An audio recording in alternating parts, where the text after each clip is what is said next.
slime and slaps it on Aaron. I don't even have to slap it on him. But like on his dick or no? No, oh my god. Because I heard like they were gonna kick him in his dick, and then they were like, "Yeah, you're gonna slime him. You're gonna slather slime on it." Jessie said, "I'm going right for it." Hey, I'm amongst friends here. Exactly. Oh, motherfucker. We're gonna let Melanie take the lead. No. Ta-da!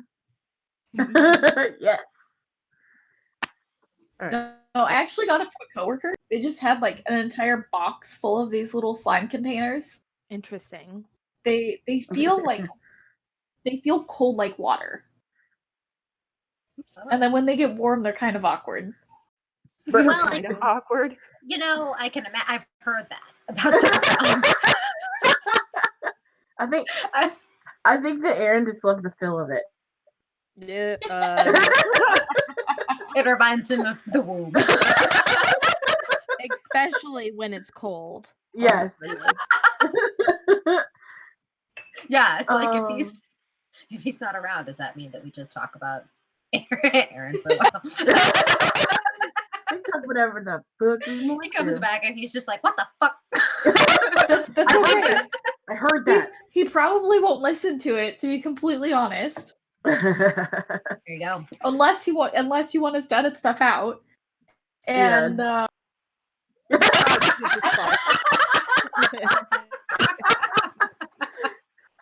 So, All right, here's the topic. How do we all meet? wow, that's a good one. Mm-hmm. That is a good one. so I Shall actually only have one answer. Aaron? I met all of you in person at the Thanksgiving trip. Yes. Well, in person, yeah, but like, How'd you get to the group? Yeah, so obviously my connection started with Josh.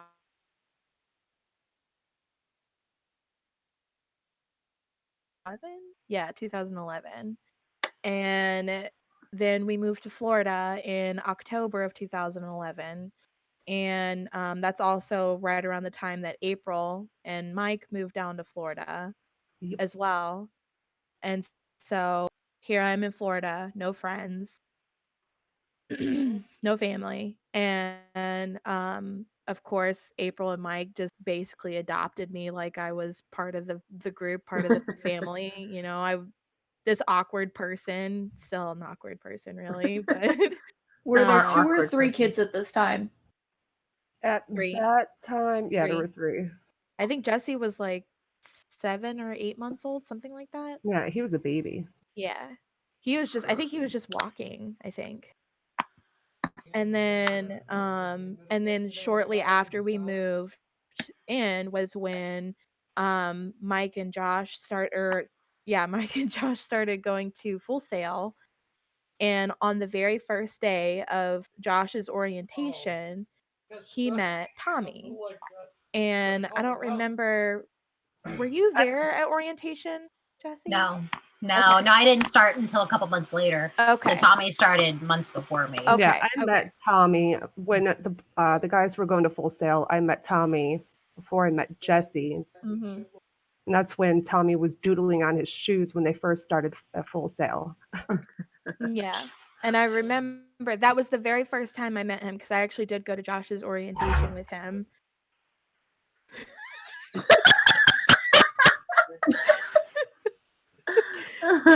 So, and nothing really came of it. We were just like, oh, cool, you know, like I'm from Indiana too. You know, it was just kind of like that whole thing. And then that was it. That's all that happened. And then when they started going to classes, that's when they started having like classes together. And then that's when Jessie kind of came into the picture. Because Jessie and I were in the same boat where we had no friends, no family, like uber, like just depressed and just I don't know, potatoes. They double dated us. Yeah. Like I remember that conversation. Like Tommy came home and he was like, I met this friend. I have this friend. His name's Josh, and he has this girlfriend. Her name's Michelle, and they're from Indiana. She's from Fort Wayne, and you're from Indiana, and you both go to towns to start with an F. And like they were just like trying anything to be like, you guys should be friends. Yeah. And so so I was just like, okay, but like I was like, so I was also feeling that potato syndrome. Like, hearing you talk about it like gets me emotional because I remember that was just such like a hard time for both of us. Like, and I'm so I'm gonna get all verklempt. But like I'm Jessie. I know. I rolled this bitch just in time for the tears. Yeah. But like, well, I mean, I won't start the tears that soon. I promise it's just water in this cup. But My vodka's on the floor. Yeah. But like, yeah, like it was just like that's kind of like Michelle, I feel like is like the starting point for me as to how I met everybody else. Like, and I guess Josh is her starting point. So like Mike and Josh are the pinnacle, and then it just kind of dribbles down from there. Well, yeah, and there's like this little side because like I started working at Publix. I got a job at Publix like after 2 weeks of being there in Florida, which by the way, the first like month of living there was awful. Hell. Really? Because like just like on my body alone, like back then I was a little bit more in shape, so I was a little bit more healthy. But like in the first couple of months, like I had a kidney infection. I had mono. I'm not joking. Like it was ridiculous. I had I think I had like a stomach bug or something like that. And it was all within like the first like 6 weeks to 2 months. It was awful. I remember when I was doing my Publix orientation, and that was the very beginning of my kidney infection because the orientation at Publix, it's like a 2-day thing.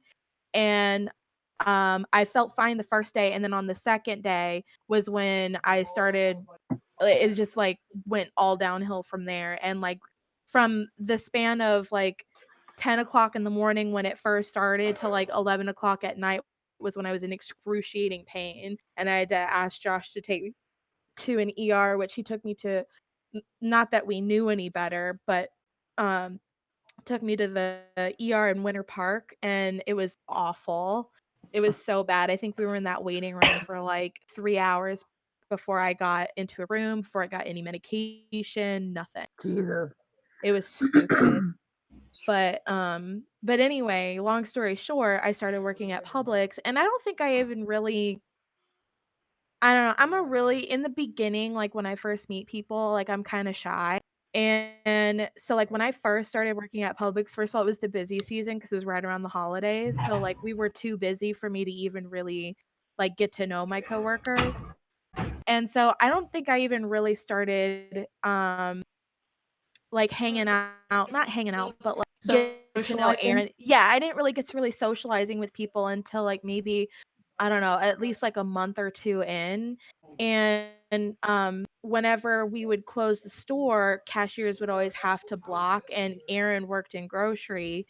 And so he was always really friendly, gave the best freaking hugs ever. Yeah, and he's just like he was like one of those guys where I feel like I could talk to him and he didn't make me feel uncomfortable, if that makes sense. Like there was guys that worked at that Publix. Oh God, what's his name? Army Strong. What's his name? Jessie, do you remember? Oh, yes. I'm Army Daniel. Strong. Daniel, yeah. He was a bagger, and he had this very like, I don't know, this try hard attitude. I don't really know how to explain, but he either made me feel very uncomfortable with some of the comments that he would make about me or about other people. And yeah, but like but my point is though, reeling this back in, my point is that whenever I talked to Aaron, like he never made me feel that way. Like I felt like I was legitimately talking to a friend. And so that's why I always he was the only person that I asked to help us when we moved out of that apartment in Stone Castle to the 3-bedroom with Doozer. He was the only he was the only person from Publix that I asked, and he actually showed up, and so like that meant a lot. And then eventually, like it wasn't for I think like a couple of years until like we really started playing games online with him. But like that's kind of how the foundation was set with Aaron and like Melanie and Evan and who those people that came along. Tyler, I guess he's a new one. Yeah, he hasn't really started joining the Discord at all yet. Yeah, he was here like I think Once. when we were playing golf with friends or something. Yeah. Yeah, he was here once or twice, but that was it. And then I've known Aaron since high school. Mm-hmm. Actually, he'll probably tell the story better than I do, but basically it was after band, and I was waiting for my mom to come pick me up, and all the people that knew me in band knew me as the contortionist because I've danced since I was 3. Mm-hmm. So they're like, "Watch, she can put her legs behind her head." And I was like, "Can you really? Show me."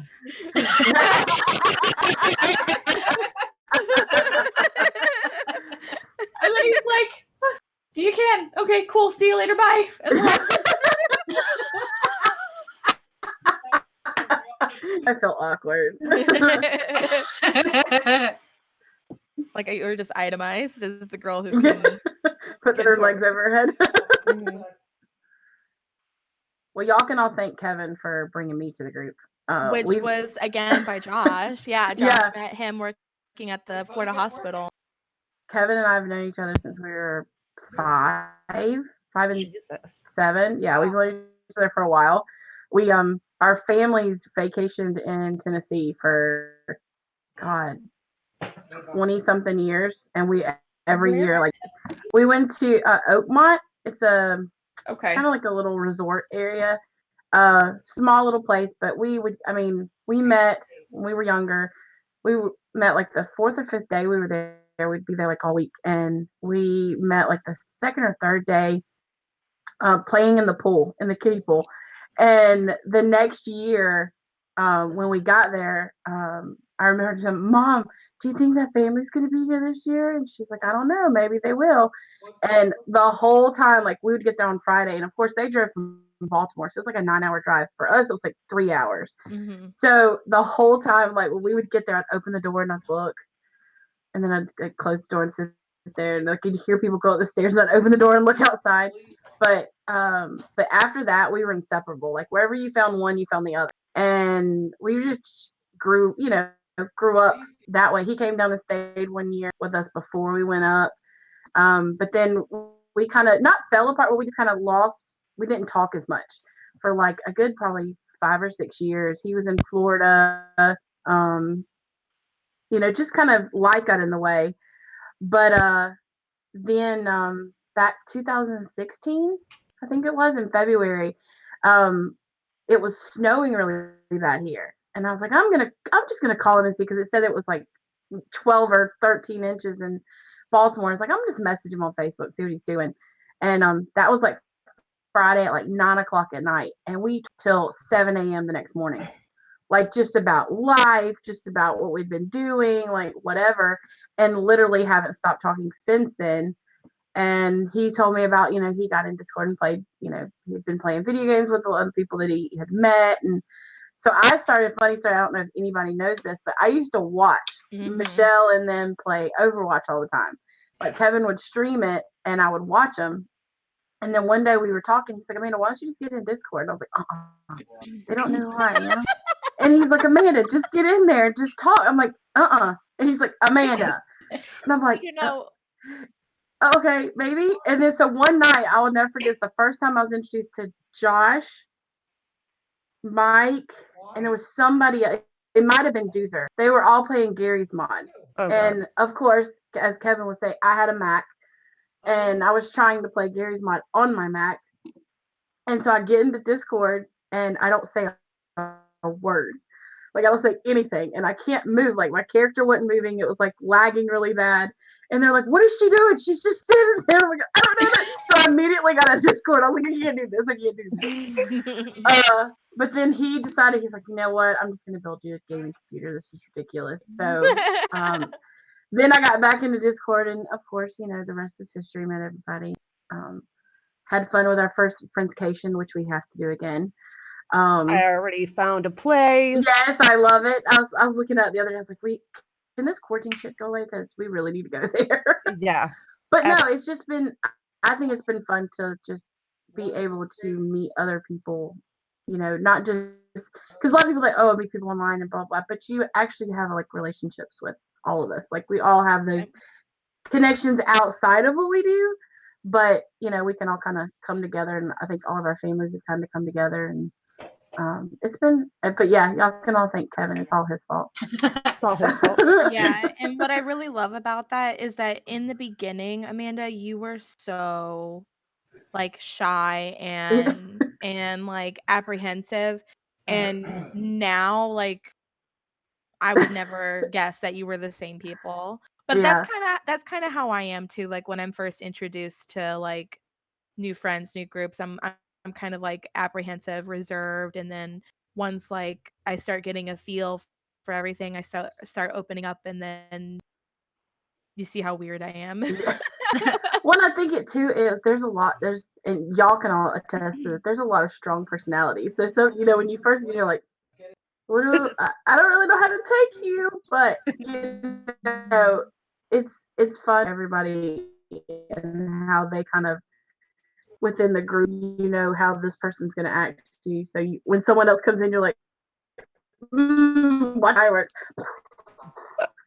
What I love is that have, I don't want to say adopted, but like have brought in, I guess, into they each have their own individual story of like how we met and how they came to get to this group. Like Frank, he is a complete total outsider, and Josh and I met him whenever we played WoW. Yeah. And yeah, and so out of all the people that we played with, WoW, he's the one person that we more or less, I guess, adopted or you brought know, into the fold. Yeah, because he was the only like real person. So and then found out he lives in Chicago, which is pretty much right where most of us live, the majority of us. And we met him when we lived in Florida. So it wasn't even until we moved up to Indiana whenever we actually met him for the first time. So like I think it's interesting like how we all have our own individual stories of how we met, and then each of us have like our own relationships and friendships with each other and people in the Discord. It's just kind of cool seeing it all come together. It's like like a diagram, you know, like a web of, you know, how it all happened. Like Charlie's board where he's like got all the ties and stuff. Yeah, exactly. So that's interesting to me because I met Frank through you guys, and I would never have thought that he was almost more a newcomer than I, because I always kind of thought of myself. Just sit back and smoke, man. Just chill. Yeah. But like, I know that like Mike and Josh and Michelle have just been like, bitch, get on and get gaming, and I'm a broke ass, so I keep just being like, But now I actually do need a computer. Like this one's dying out on me, so I'm like, okay, now is the time. But I remember when Friendsgiving came up, and or Friendscation rather, and they were like, oh, you know, Mike and April were like, you can come with us, and I'm like, there's no way, like they're not gonna, you know. Oh no, we lost Amanda. Uh-oh. Aaron. Amanda disconnected. Help, Dad. Oh.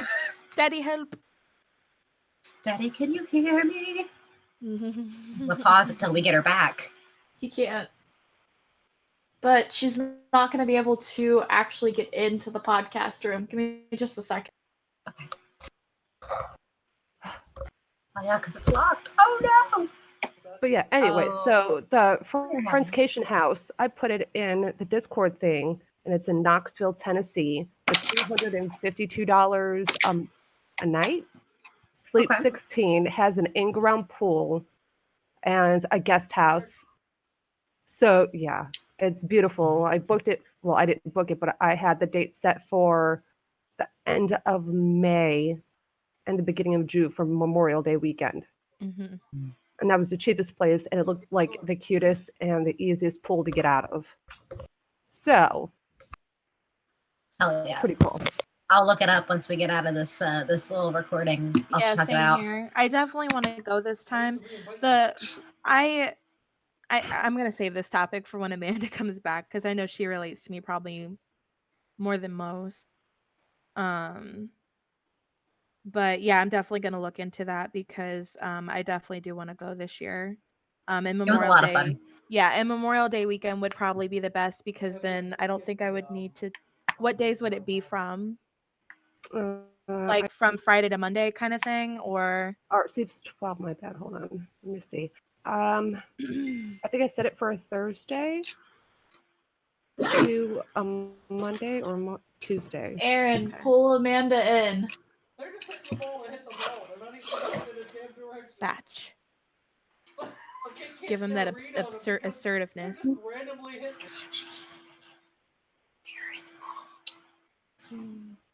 hit. Aaron. I have a cookie now. What kind of cookie is that? The cookie fairy stopped by. Oh, is that your Oh my God, Yeah. the price just went down from Alder It's pretty damn good. Book. Oh, What? I bet. Yeah, I bet. There she is. Thank you. Melanie, come back. back. Come back. We're about to start talking about more. Okay, so It's really weird. I don't know. It just went black, and I was like, hello, hello. Anyway, we were talking about Friendscation, which is going to lead into a wonderful point that Michelle was going to bring up, but she wanted to wait for you to come back. I'm back, yay! But just in regards to like the other ones had adopted me, and then they were like, you just come to Friendscation with us. And I was like, they don't know me. I don't game. They're gonna think I'm a poser. They're gonna think I'm a weeb. I don't know what the hell I'm talking about. And April was like, listen, I'm gonna be there. And Mike's going to be there. No one's going to talk shit about you because we're going to be there. And I was like, okay, Mom and Dad. So they loaded me in the van and they drove me to Tennessee. And I loaded out and like I met Amanda and Kevin and like a bunch of the others. And they just like immediately hugged me like they'd known me forever, you know, and I felt so comfortable, which leads into me telling you, Michelle, that, you know me, you know that I'm not like the most social of butterflies. And even I was like, this is chill. And like, nobody judged me because I'm a pretty introverted person. Nobody judged me when I was like, I'm going to peace out for 20 minutes and go sit alone on the back porch. And they were like, cool, we'll be here cooking. And I'm like, all right. And then like I'd go and like I just like have a moment and like calm myself down, and then I'd come back and my battery would be recharged, and they'd just be like, hot dog, and it was great. So yeah, and then from there, you know, I kind of started talking a little bit more in the Discord. I'll post a meme here or there.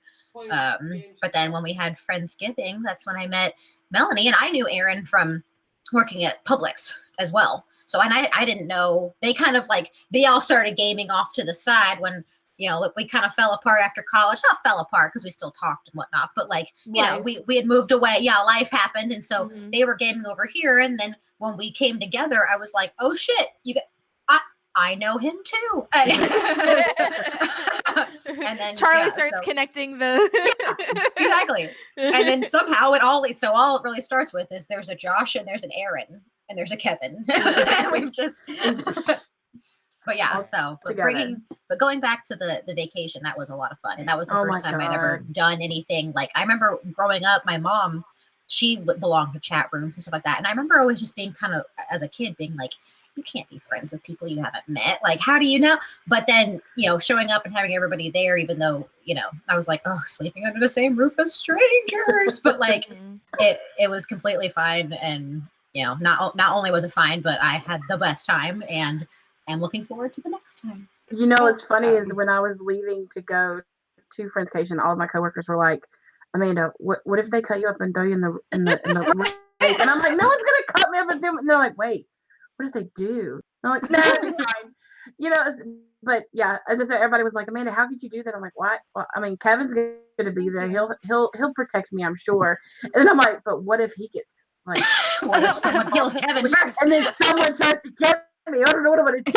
But no, it was. Have you been watching Criminal Minds too, Amanda? Yes, I watch that show all the time. But no, I will tell you the funny thing about Friendscation is when we got Devin, Frank, me and Kevin drove up. So me and Devin drove up from Florida, met me at my house, and then me and him jumped in. First time I ever met Devin. I mean, talked to him on the Discord, but never actually seen him in person.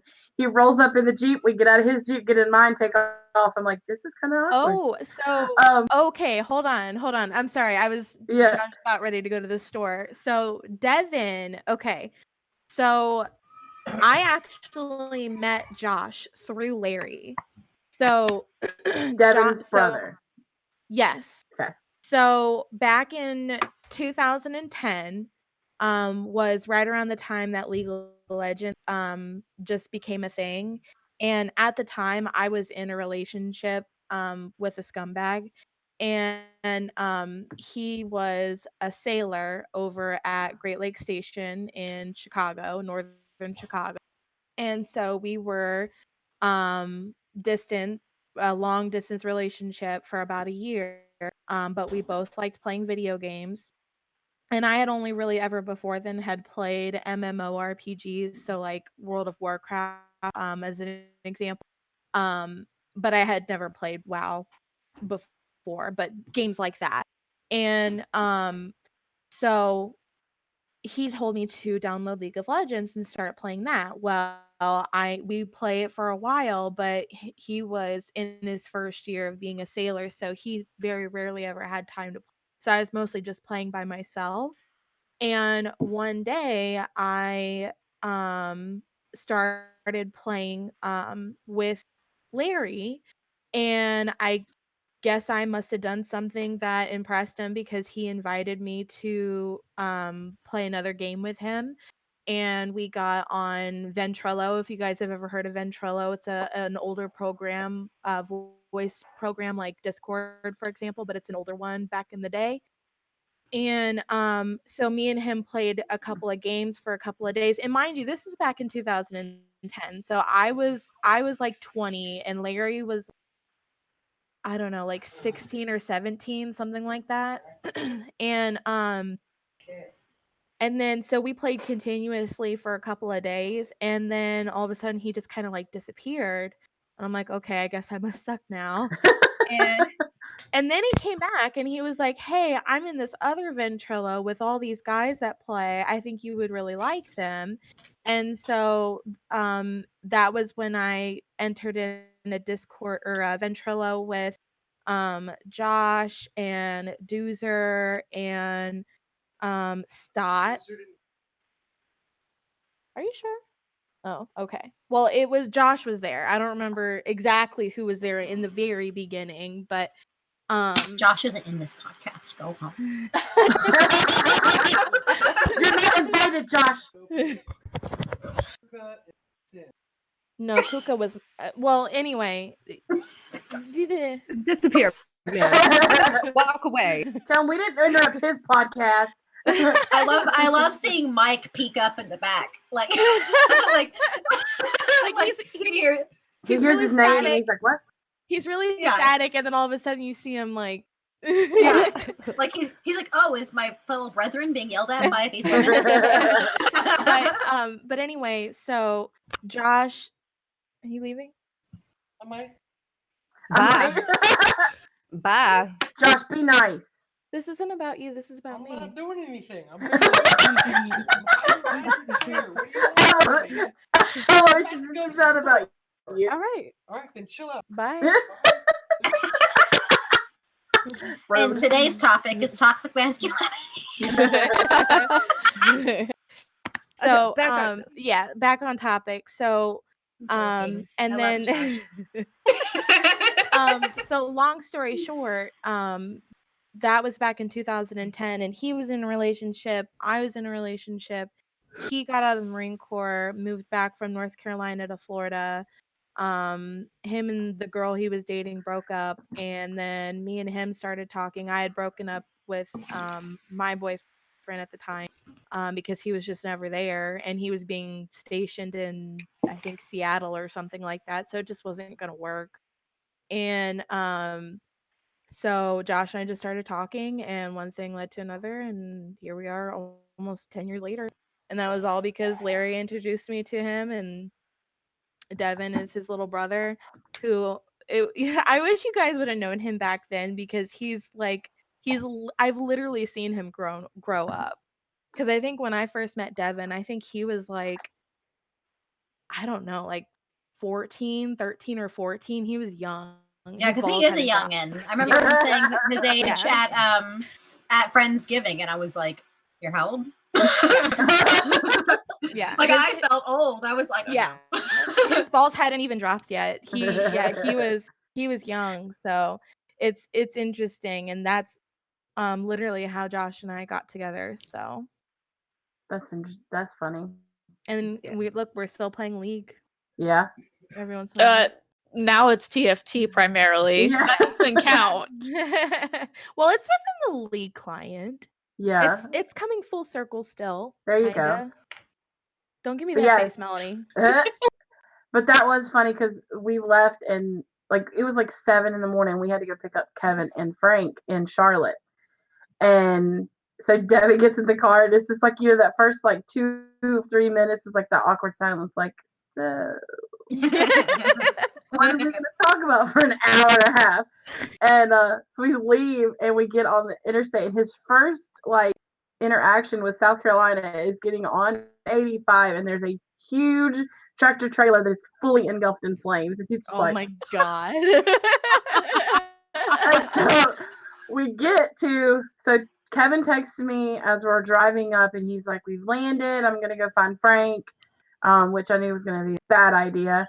And so I told Devin, I said, "Devin, keep your phone on, so if they call us, they can tell us where they are." We get there. Both Kevin and Frank have already had numerous drinks at the bar in the airport. And this is all being live texted. So, Yeah. So April and I are like reading this in the back, stoned as hell in the back of a van, being like, they're not gonna find each other. So we get in the car, we start to head up. We stopped at a bar in Charlotte because we were like, let's go ahead and get the alcohol, because it's not that it would have been cheaper, but it was like, let's just go ahead and get it so we can have it when we get there. Mm-hmm. This was hilarious. So we get there, so we're okay, Mike's coming, Frank was there, Devin was there, Kevin was there. So we need rum and we need Jaeger. Mm-hmm. So we get there and we start walking around. They start grabbing bottles. Well, I walk up to the front. I get what I wanted, and we get up to the front, and there's literally, like, I swear to God, it was 12 bottles. And Oh, Jesus. so we start to pay, and the lady's like, "Do you guys, you're gonna need a permit?" And I was like, "For what?" And they're like, she's like, this exceeds the blah blah blah blah. And we were like, oh my God. So they're like, what if we split it up between 2 people? And she's like, well, that would work. Then it's not just one person. And I'm like, God forbid, don't tell her we're going across state lines. So we get all this alcohol, get it in the car, and we get up to Tennessee. We're trying to find this place, and everybody that went knows it was literally up on the side of a mountain. And so we kept going back and forth, and where the GPS said it was not where it was. It wasn't. So we're sitting there, and I'm like, God. Kevin, I don't know where it's at. I don't want to drive anymore. I'm done. I can't do this anymore. It's making my nerves like all just anxious. And he's like, okay, hold on. Let's just think about this. So they're looking at the map. And they're like, just continue to go straight. I'm like, okay. So then we find out this road to literally go up the side of a mountain.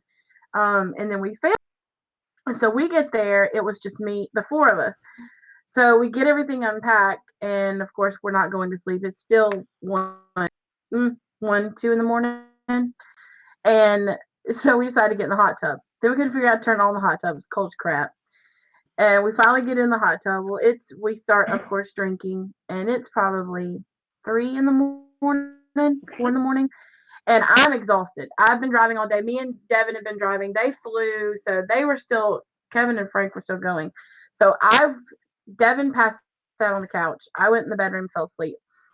I wake up to a text message, and Mike can attest to this, and probably April. Oh, I think I know what this is. I wake up to a text message from Kevin that says, "Don't say anything. Don't post anything on Facebook." I'm like, the fuck? What? Don't tell me what to do.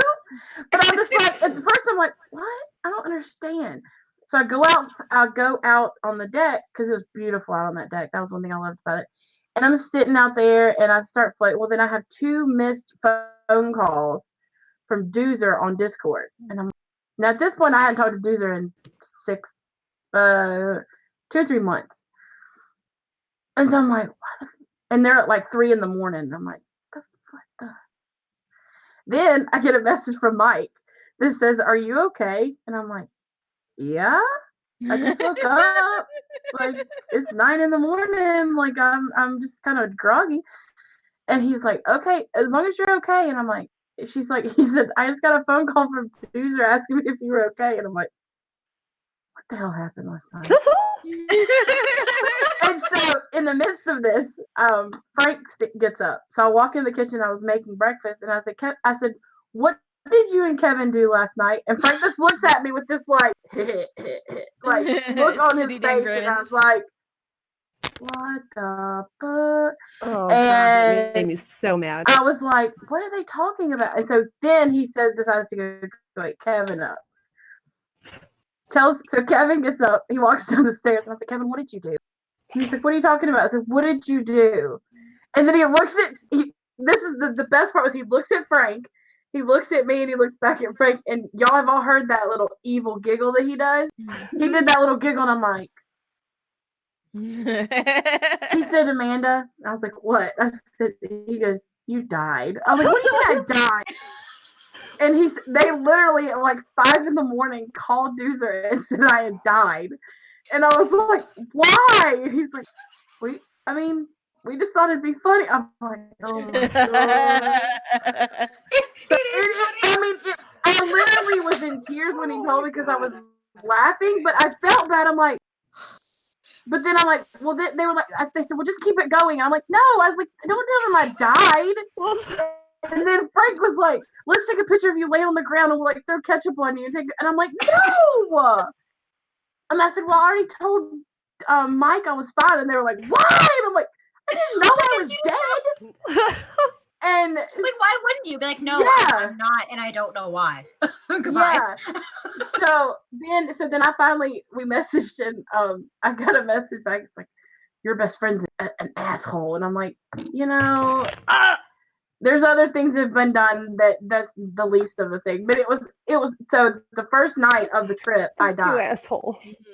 And so and that was just like the precursor for the rest of it. It was, I mean, we had so much fun. I mean, when April and they were trying to figure out how to get the Devin had brought what are those things called, drones, and they were trying to figure out how they could put the phone on the drone to go and meet Mike and April and everybody outside.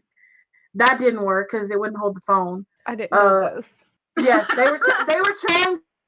They were gonna have it outside, and like when y'all got out of the car, it's gonna like hover up from below and like scare the crap out of you. Oh my god, that would have worked, and I would have been crying even harder on your goddamn shoulder. When she fucking god. She got there, and we walked outside, and we were like, "Hey," she's like, "Oh my god!" I was like, what's going on? She's like, "I'm so glad we're here." I was like, "Okay." I don't understand. But no, I mean, it was just like, and it was so chill. Like, we didn't do hardly other than like going to the grocery store and cooking. And then, Frank getting his butt slapped by Mike in the hot tub. Oh my god. That was, and making the most inaudible whale sound I've ever heard in my life. Like, he literally got smacked on the butt, and all you heard was, "Oh!" We were all like, "What the hell is that?" Like, wow. So the precursor to that was Mike was biting April in the butt. Oh, that's right, that motherfucker. That fucking hurt. Every time she would stand up, he would bite at her. So then I think Frank said something like, "You don't do that to me" or something. So Frank stood up to get out, and I mean, with every force that Mike had, like Rare's back, and it's just like you heard this. I mean, it echoed, And it was wet, like yeah. And all you heard was the slap, and then you heard like Frank just went like totally like stiff and fell over. We were all dying. But I mean, it was funny because we didn't really do anything. Like that was the best part, is we just all kind of chilled. But I think that's what we do in the Discord. We just kind of like everybody does their own thing, and you know, when like Jessie said, you know, when she needed a minute to just kind of like recharge from all of us extroverts, you know, she walked away. But you know, it was we and then when we were talking about doing the Friendsgiving, I was like, please let this work, because I know like when we were trying to do the other one, it was like everything just kind of things happened, people couldn't go, and you know, and I'm like, oh my god, please let Friendsgiving happen, please let Friendsgiving happen. And then when everybody just kind of attached to it, this is gonna work. Well, Yeah. and actually, speaking of Devin, the first time Aaron and I met Devin was when he drove from Jacksonville. We had never met him before. To stay at our house so that we could drive to the airport together for the flight at like 6 o'clock in the morning. That's funny. So yeah, because y'all flew into O'Hare, right? Yes. And then Devin flew in and met us at Midway. He flew out of there. Yeah. Yeah. And actually we were depressed like half of the trip, Aaron, Evan, and I, because Devin was our fourth and he left us. Oh. He came and met his other four. I gotta pee. I'm gonna be right back. Okay, How dare you? Are you gonna take your headphone with you? Okay, well, now let me get this out there how this all started. Me and Mike got together. He was in the military. He met Josh.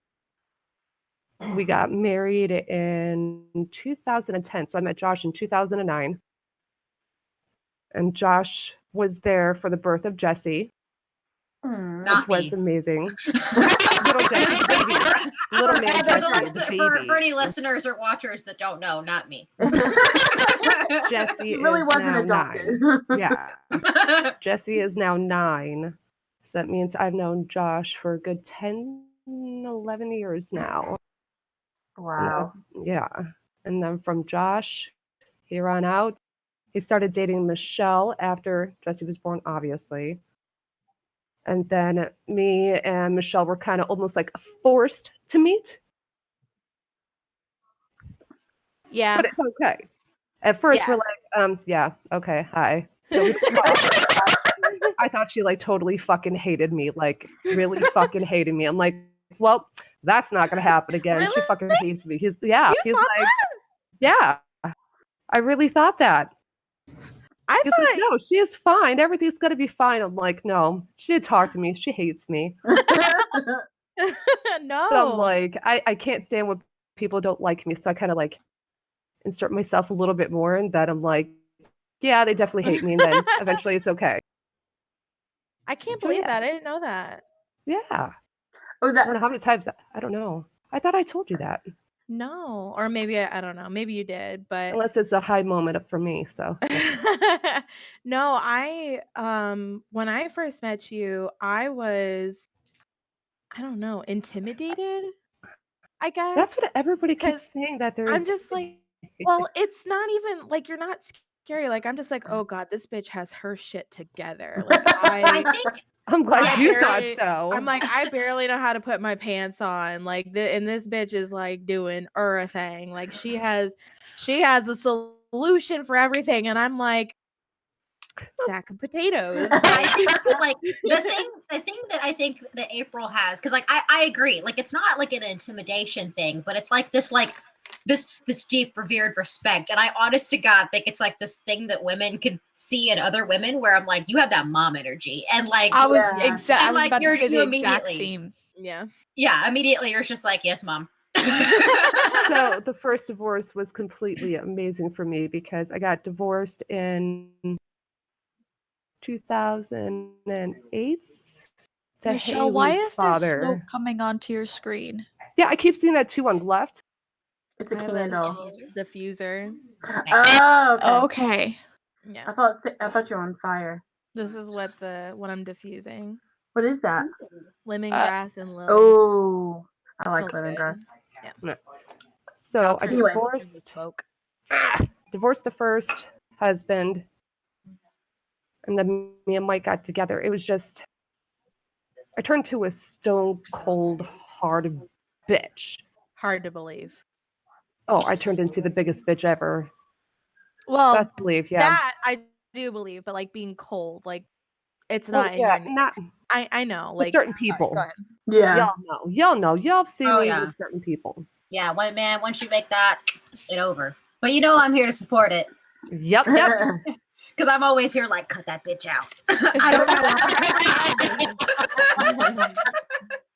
know. And then once me and Michelle got cool, that's when she brought Jessie and Tommy around, and we met each other at the movie theater. And me and Mike are like, oh God, they look like preppies. Oh my God, what are we doing? Oh shit. I loved it. When she told me, when she was like, yeah, when I first saw you, I was like, no. And I was like, and now look at us. Oh my God. It's great. And then Yeah. it turned out that we were all from Indiana. Mhm. Then it was great. It just turned out perfect. When everybody Yeah. went home, that's when we started making plans to come together. And that's when we finally got Amanda. And then that's when I learned about Aaron. And then I learned about Melanie, finally met Melanie at Friendsgiving. It was beautiful. It was like a perfect line of dominoes just Yeah. falling into place. Yep. So, The And last you know 12 something? years. yeah, it's crazy. Something How has to much? happen on our trips because y'all thought me and Melanie died when we went to the grocery store. Too. Oh my God. Oh my god. I'm already like a very I'm already a very nervous person naturally, and then in the car Oh my God. it's even worse. Like I have a lot of anxiety when I'm in the car, and then April is April, and she's like My anxiety and panic mode all at once. I'm like, we feed off of that. Yeah, because she's like, oh my God, where's Amanda?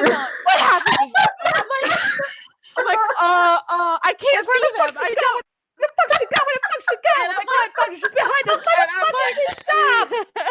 And then I'm calling. I don't remember. I'm calling either Melanie's phone or You were Amanda's calling phone. me because Amanda was Okay. driving. Right, Yeah. right. And I'm like, answer the fucking phone. And then all of a sudden, from Amanda in the group chat, we get this picture of, I don't even remember what the fucking sign said anymore. Cousin Eddie said, "Put your phone away. Twitter's full." Oh yeah. But like my she like God. so, like I was in the back seat and it like I'm just driving along. I always like to imagine myself as like a kid in a car seat in these situations because we're just driving along and all of a sudden April's like, "Where are they?" And then like, she screams and Michelle screams, and then by the time I realize what's going on, I've turned around and April's like hit the brakes and skirt onto their side. So I'm like looking out the back seat for them, and then I'm like, what's wrong? It says Twitter's full. Like like they're fine, but like the whole time they're in the front seats just screaming, being like, it's hidden. I don't know where they went. And I'm just like, they're fine. And the best part is me and Melanie were like, I was like, okay, Melanie, watch for it. We're gonna see the sign and we'll pull over and we'll take a picture. And it didn't. As soon as I pulled over, I said, watch, Melanie, they're gonna freak out because we're not behind them. And about that time, I was like, ooh, I got a good picture. I clicked it and I sent it. And then we get the text message says, what the hell, man? And I was like, and I said, we told you we were going to take a picture of it. And we did. We did. I went to the restroom at that time, so I didn't get to catch that. Nobody. No, told it was me when we why. were outside. Yeah. I do remember you guys saying it, but I thought you were just joking. Yeah,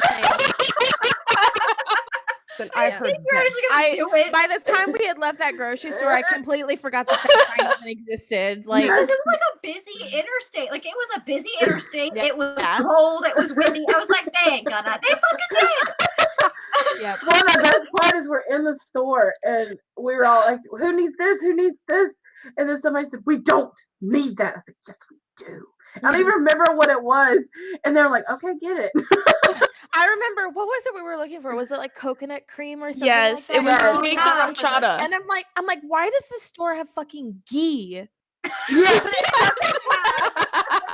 Coconut cream. I'm like, who fucking buys ghee?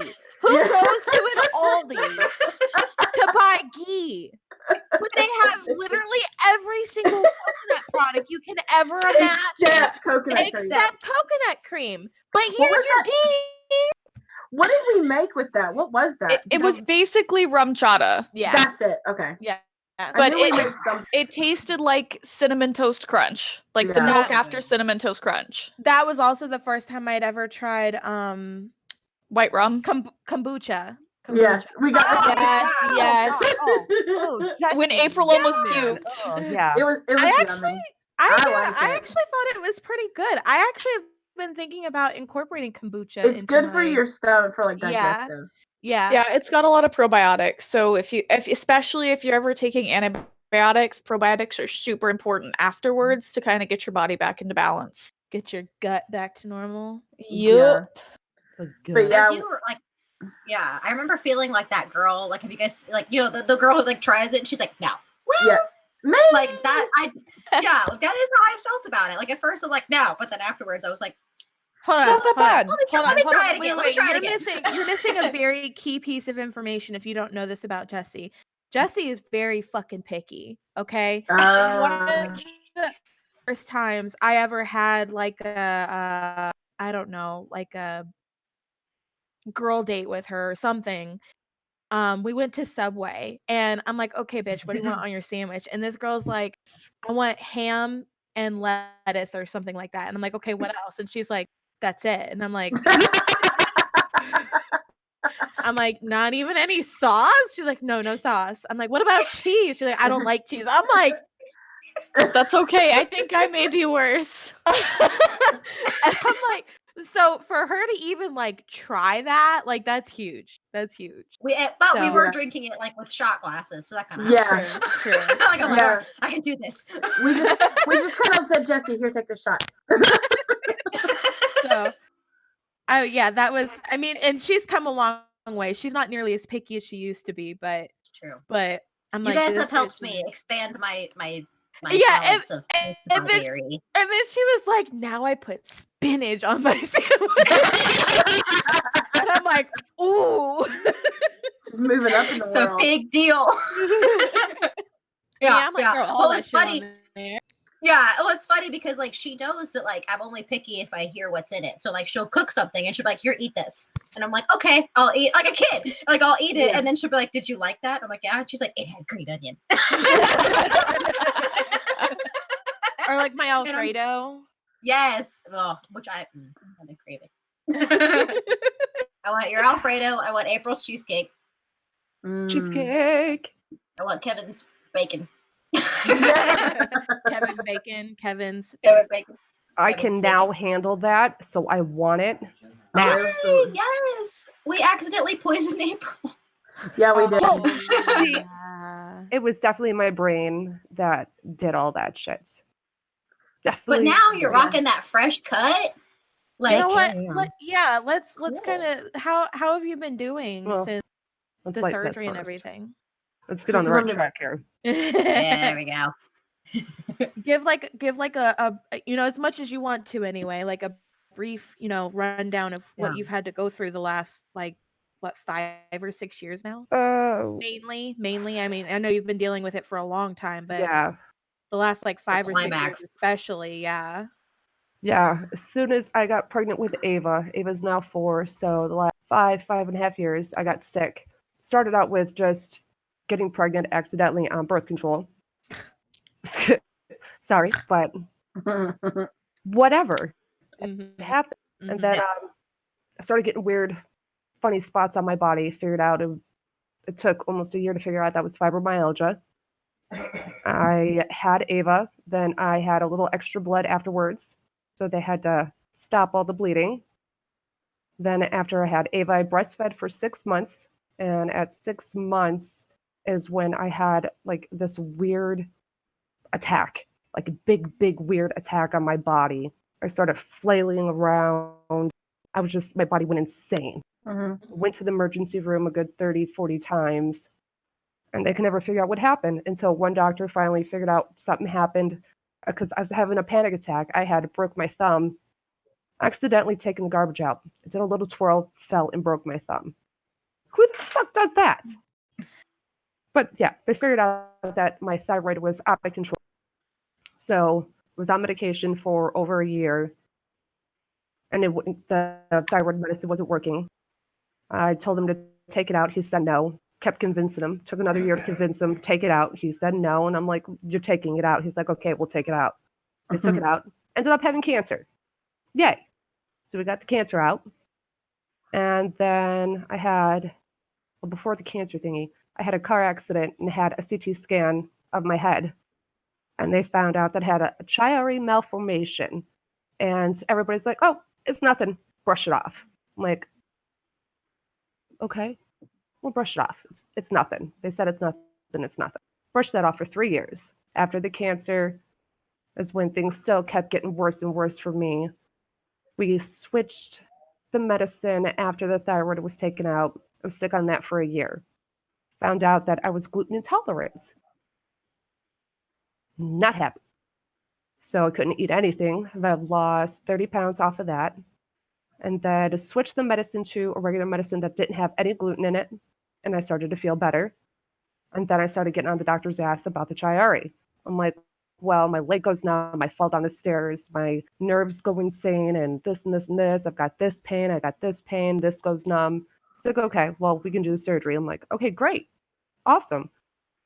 Well, in the surgery, at the base of the skull, they took out about this much of the base. Wow. So from the base, all of this plus another 5 inches. So my scar is about this long. They had taken out that bone, opened up all that muscle, and then put a piece of mesh right there. Sewed that mesh in because my brain was too big for my skull. It was hanging out 1.5 inches over here and 1 on the other side. Smarty pants. Yeah. Right? So when they Your took brain's it out, just too big. yeah, my brain was too big for the skull. It was Jimmy a birth Neutron. So they sewed the mesh in, put me back together, and I feel like heaven. I feel so much better. Nothing Good. has gone numb. I have no anxiety, no panic attacks. It's awesome. So That I'm is back to awesome. life. Yeah. So Johnny I was Five gonna is say, back. so would you feel like you got your life back but basically for the most Most- part? For the most part, yeah. I still have to do physical therapy because I still can't completely turn my head. I've got knots all the way in my neck, all the way down to my shoulders. But as soon as I get rid of that, I can start going back to work. Nice. That's awesome. Nice. Yeah. Good. You deserve it, girl. You've had to go through so much. Like it feels like it's just like one thing after another, after another, after another. Yeah, it was hit after hit after hit. I don't know how many emergency room visits there were. And I can only imagine how validating that must have felt, because what you were experiencing was all internal. It's stuff that we can't see. So like we're like, it was just it was kind of sad, but after a while it was just like, oh, April's in the ER again. Yep. Oh, okay. Like and I mean, like, don't get me wrong, like, of course I was always worried about you and hoped everything was okay, but it became such a Normal. yeah, it was such the a normal. regular thing that was Yeah. happening to you. I can't imagine how validating it must have felt to get the proper diagnosis and to finally get like the proper treatment for it, So for having to go through all of that. Yeah. Yeah. Now, 3 years, and now I know you were having like chest issues as well. Have those gone away as well? yep, all chest palpitations went away, heart's back to normal. Everything is back to normal except, yeah, everything is back to normal. That's awesome. fantastic. I can eat gluten. I can eat whatever the fuck I want to eat now. Yes! So, fuck Nice. everything. And I look So we'll hella have to- good. So, Yeah.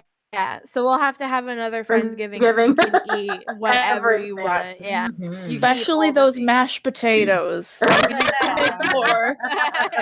Those are so good. We need to They make were at yummy. least double the amount next time. Yeah, yeah, for sure. Because those went like They that. were they did. gone.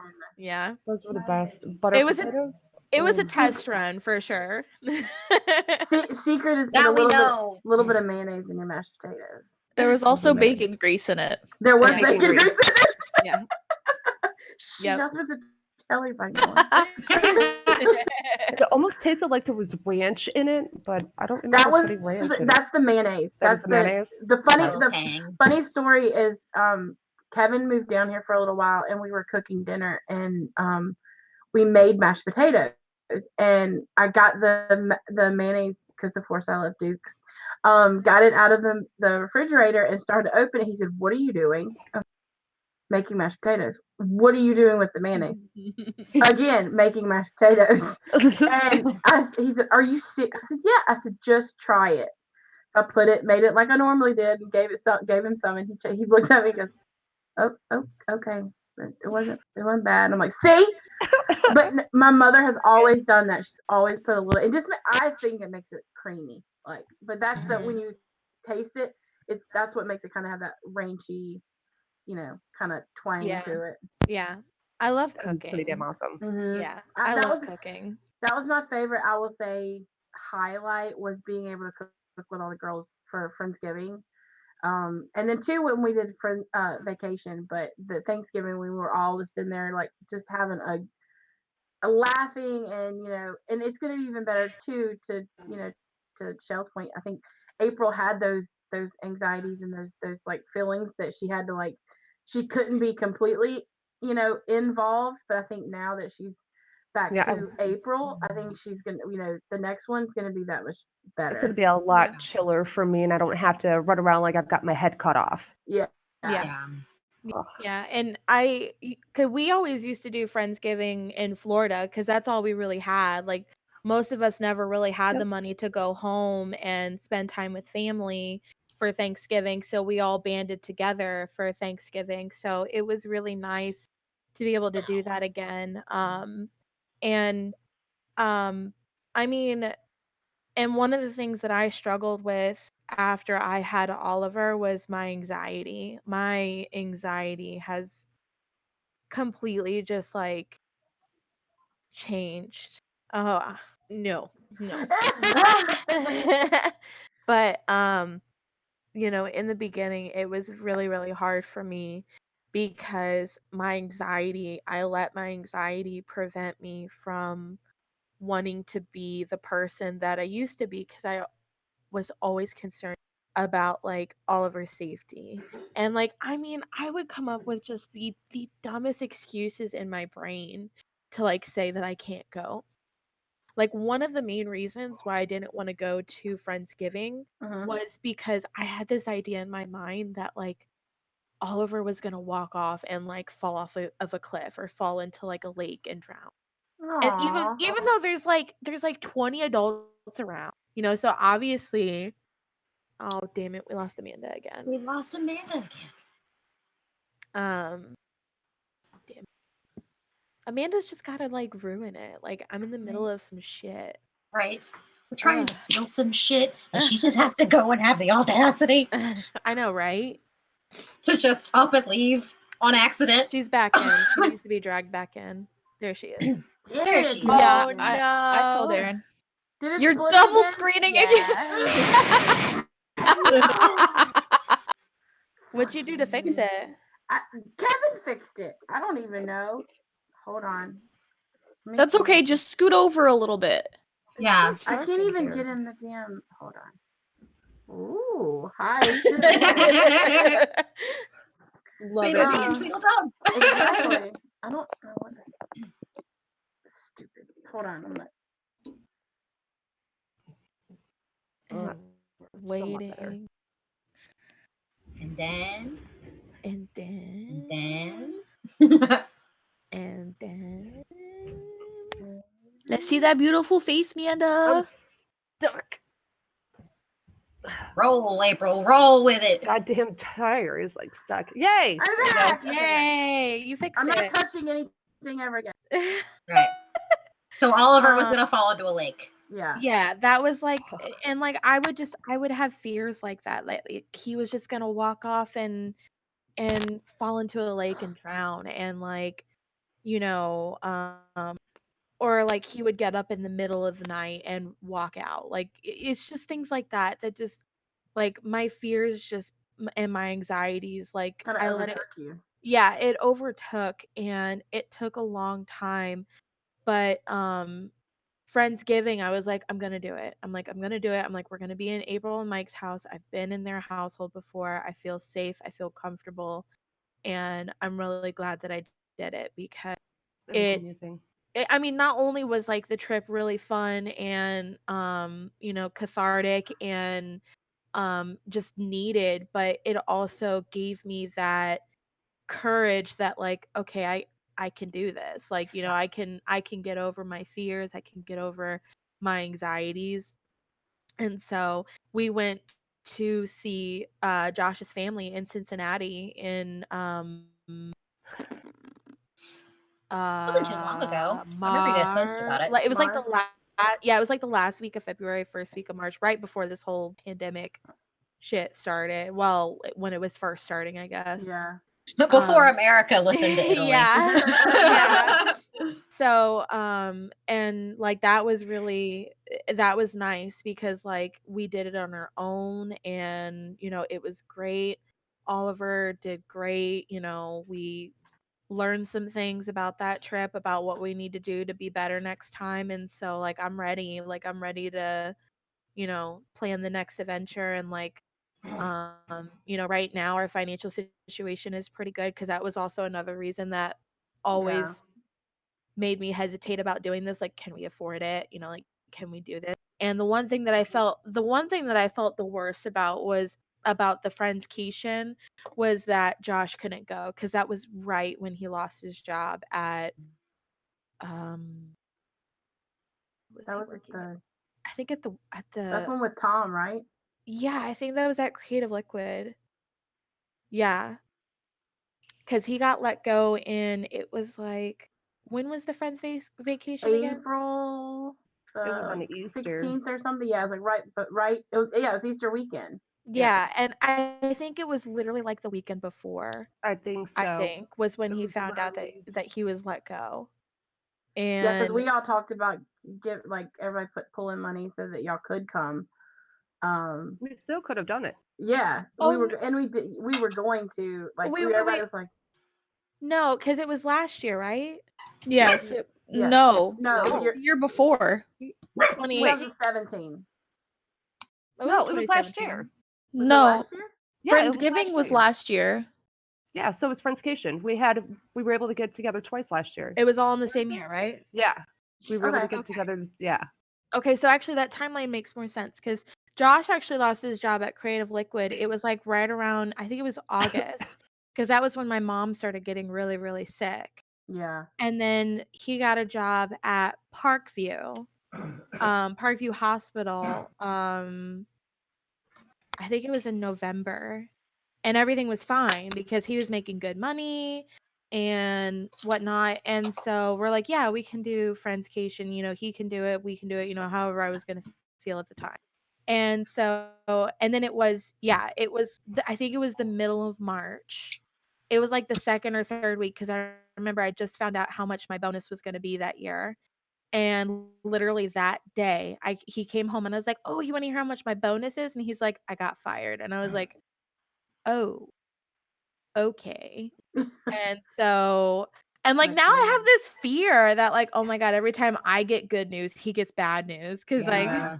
but anyway, so that's when he found out he lost his job. And then literally the trip was going to be, I think, Mhm. and he was like, "I can't do it." He's like, "I got to find a job. I got to, you know, man up and do it." So, and that was really hard. I that's what I felt the worst about, was not even that I wasn't going, but that he couldn't go.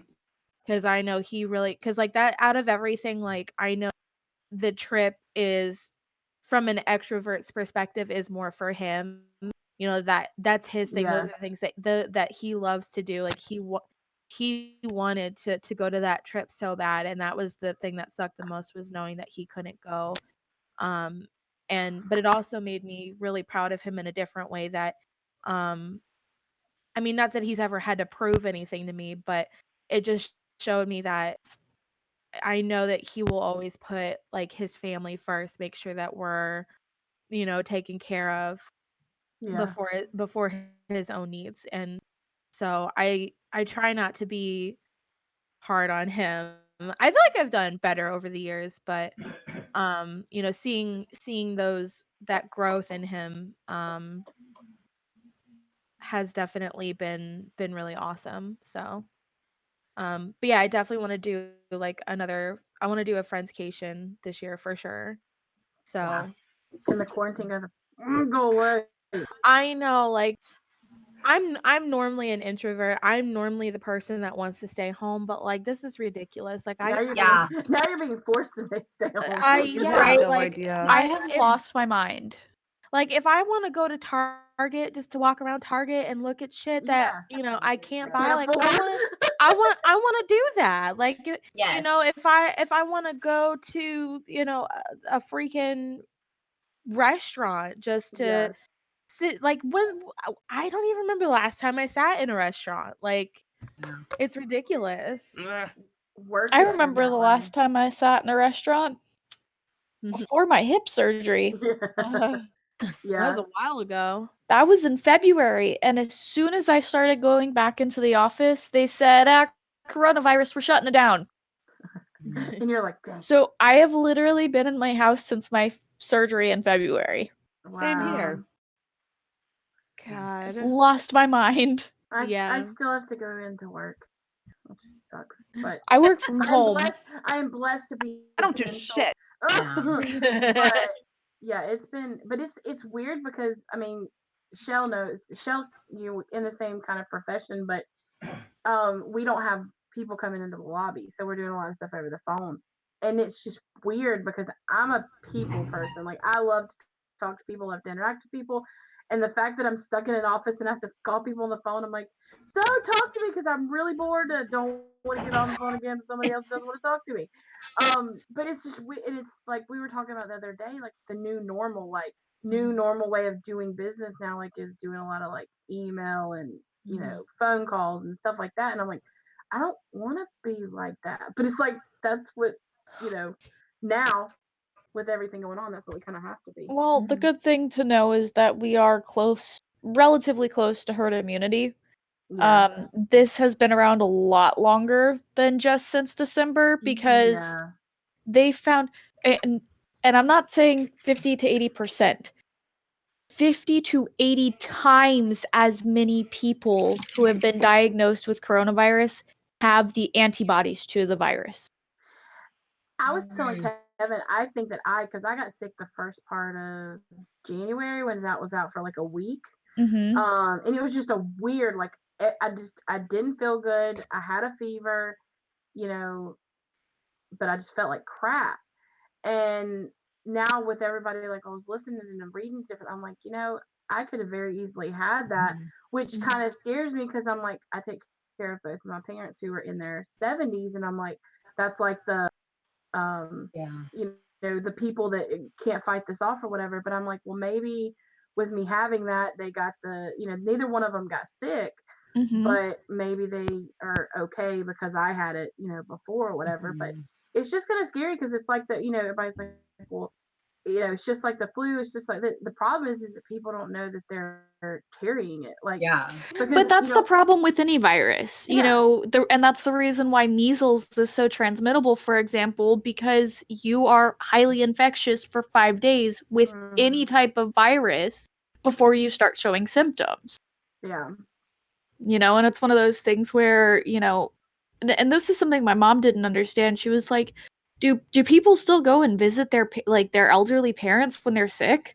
You know, anytime my mom has a cold or flu, if she even thinks she might have something, she doesn't go visit my grandparents. Yeah.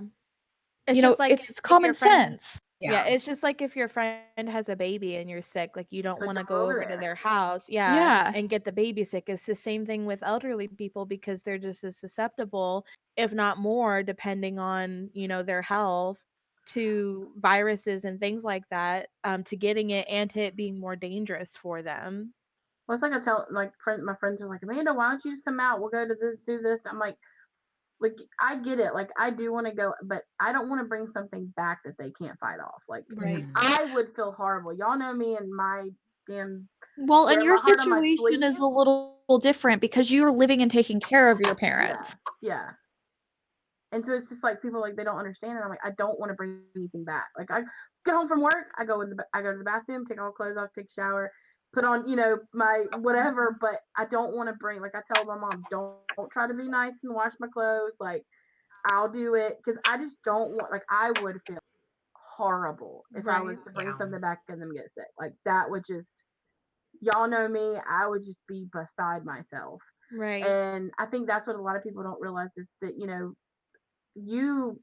everyone can, I mean, and even, with April having, a weakened immune system, she's susceptible for it, so it's, people don't realize that it's not that they don't feel sick or whatever, but you Mhm. may be infected and could infect 20 other people See, and just that's by the Not people even going know. somewhere.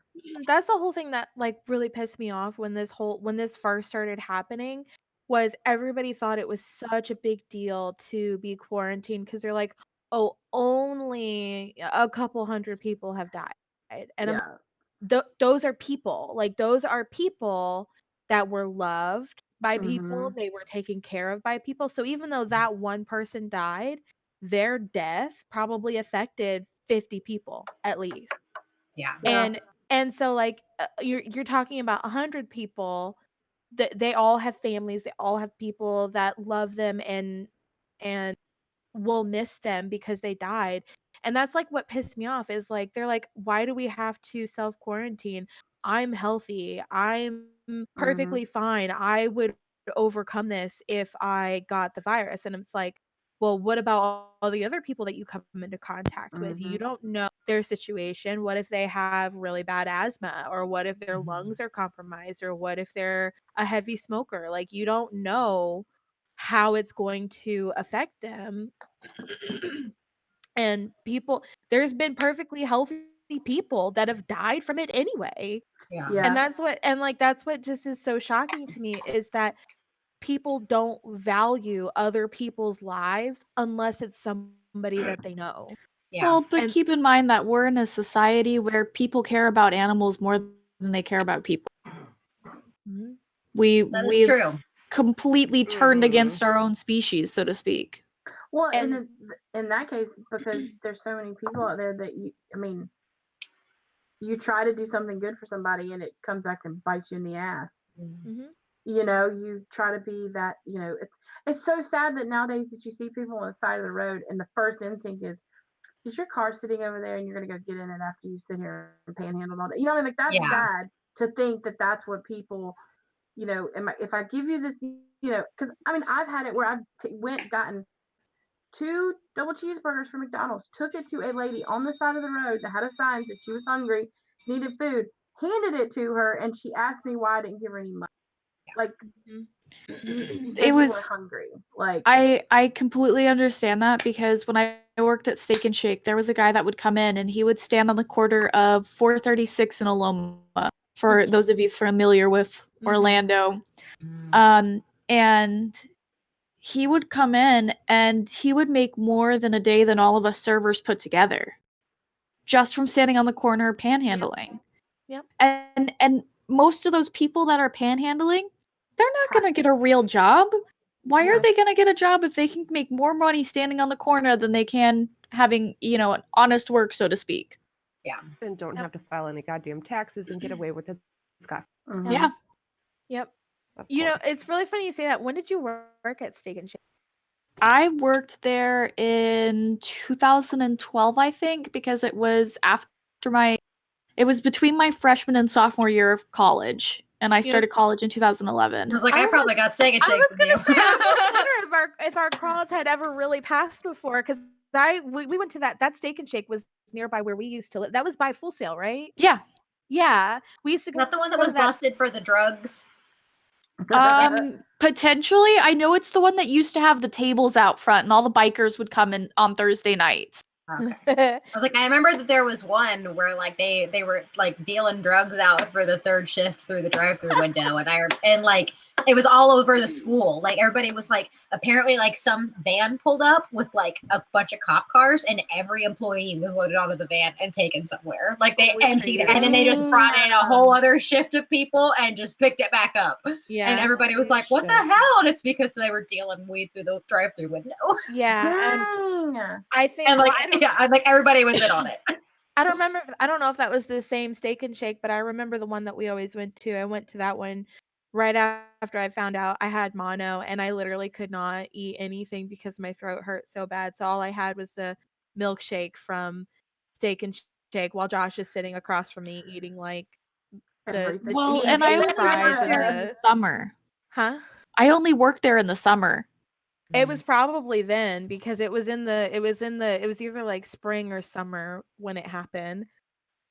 Yeah, because basically my mom said, we'll give you a car and we'll buy you a car, but you have to have a job to pay the insurance. Mm-hmm. So that was my first job. My grandma actually helped drive me around to places to find a job.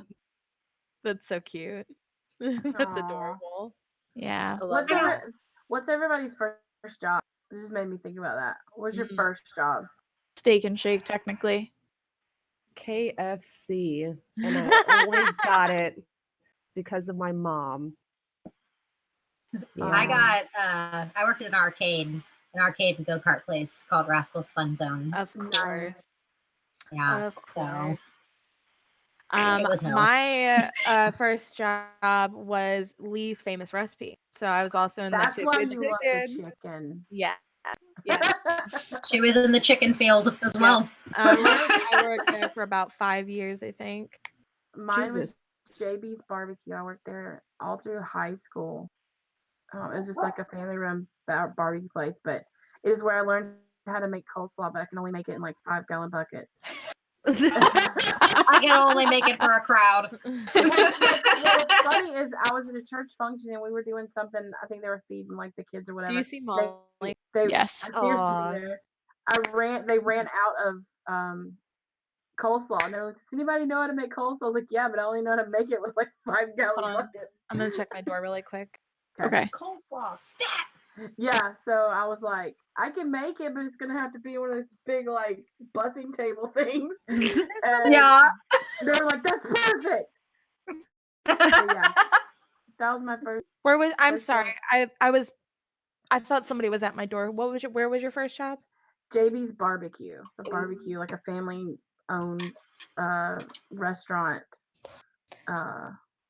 She's super sweet. I loved the lady that owned it. She let me and this other guy Derek. We had been with her forever. She would usually let us like close every night, Mm-hmm. and she was the only one that she trusted to like put up the till and put everything up. And there was one night that we were cleaning, and we had, of course, in a barbecue place, you have the squeeze bottles that all of the barbecue Yes. sauce goes into. So we were cleaning them all out, and I got this bright idea because we had one of those, the swinging doors, and I opened the swinging door, and Derek, of course, everything is tiled because we had to squirt and clean everything because it got greasy. But I opened the door and I had the squeeze bottle, and I had it full of like hot water, soapy water from where I was cleaning them, and I just squirted the hell out of it while I was sitting there cleaning the boards, and it turned into ensued a huge water bottle fight with these barbecue things.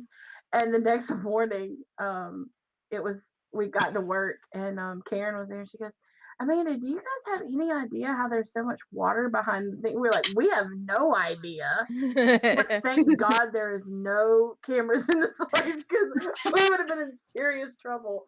Because I mean, we were running around, like I about fell trying to get away from him because he had like 2 bottles full, and it was. But yeah, that was a long. He was dual fisting. He was like as Mike and Kev do when they play Rocket League. Jesus Christ. Oh man. Yeah, I started there as a cashier and I worked myself up to or worked my way up to shift manager, and I was about to become assistant manager. But that was right around the time that Josh and I started our relationship, and he was like, move to Florida, and I was like, anything to get out of here. Okay. Cause like, yeah, cause like working there, I didn't want to do it for the rest of my life, and I felt like if I would have been sucked in even more to management, I would have been You would have even stayed there. more, yeah, I would have been even more stuck there. So I'm glad that I left.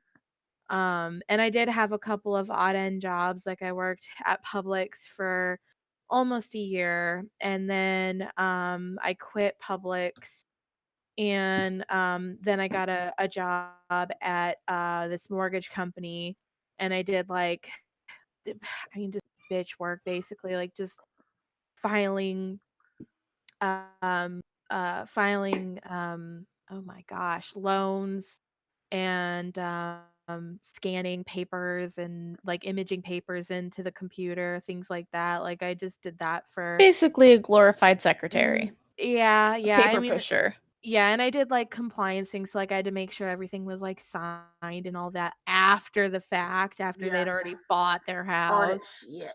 Yep. So I had to do all that stuff. So everybody hated me because like they've already gotten their commission on it. They didn't want anything to do with me. They didn't want to bug their clients to get a signature that they failed to get, 6 months before. And so I hated that job. I love some of the people I met there, but I hated the job. And I actually ended up getting let go. I think I worked there from like 2012 to the beginning of 2014. I worked there for almost like a year and a half roughly. And then I got let go from there because they were being bought out by a different mortgage company. And then I worked at PetSmart, and that was when we moved in with Mike and April because, oh, that's a whole thing. The doozer. Yeah. That's a whole thing. We're connected with some other people also in the We're gonna need a whole nother podcast to talk about that because that's a whole different thing. Why does Doozer have to involve everything? Like, But if you think about it though, like he is kind of the reason why we're, I guess, close or Yeah. closer, yeah. because we all have had our dealings, Yeah. with him. And Yeah. so, except for, Melanie, who's probably the luckiest out of all of us to not have to deal with that. No idea who Right. he even is. I was like, Yeah. I don't think she was even don't in wanna know. Discord when he was around. Has he been kicked out? No. Yeah. Oh, yeah. Because Josh and I straight out cut him out of our lives whenever. Long story short, we can really dive into it if you to. But long story short, Doozer was in the Marines with Josh and Compy. And Doozer, yeah, when Josh and I moved to Florida, Doozer was in a bad place. So we offered him to let him come stay with us. And so he lived with us from roughly about 2012 to 2014. And he left us in the middle of a lease of a 3-bedroom apartment that we could not afford on our own. And we were making it work at the time when we both had jobs, but then Josh and I both got let go about a month apart from each other. And so we were both literally jobless with no income within a matter of a month, living in an apartment that we could already barely afford. And so we didn't have any choice but to break our lease. Mike and April were kind enough to offer their spare room to us. And so we lived with them, but we completely cut him out of our lives at that point. And it was then a shitty situation. That happened to y'all. yeah. And after so many years of just holding on to these just hateful feelings and grudges and everything, and Doozer was still coming around, hanging out with other friends of ours, which we didn't hold that against anybody. Like we didn't hold that against if people wanted to hang out and talk with him. It's just that personally, Josh and I couldn't do it. And so finally, after several years of holding on to like those grudges and hate, we were like, we're really tired of holding on to these grudges. We're really tired of holding on to these just awful feelings. Let's just, hammer it out and, let's just make it work because it'll just be better for a group of friends. I don't have to deal with him if I don't want to. Josh doesn't have to deal with him if we don't want to. It's just he'll be there in the Discord channel playing video games with us. But and that happened in I don't remember when that was.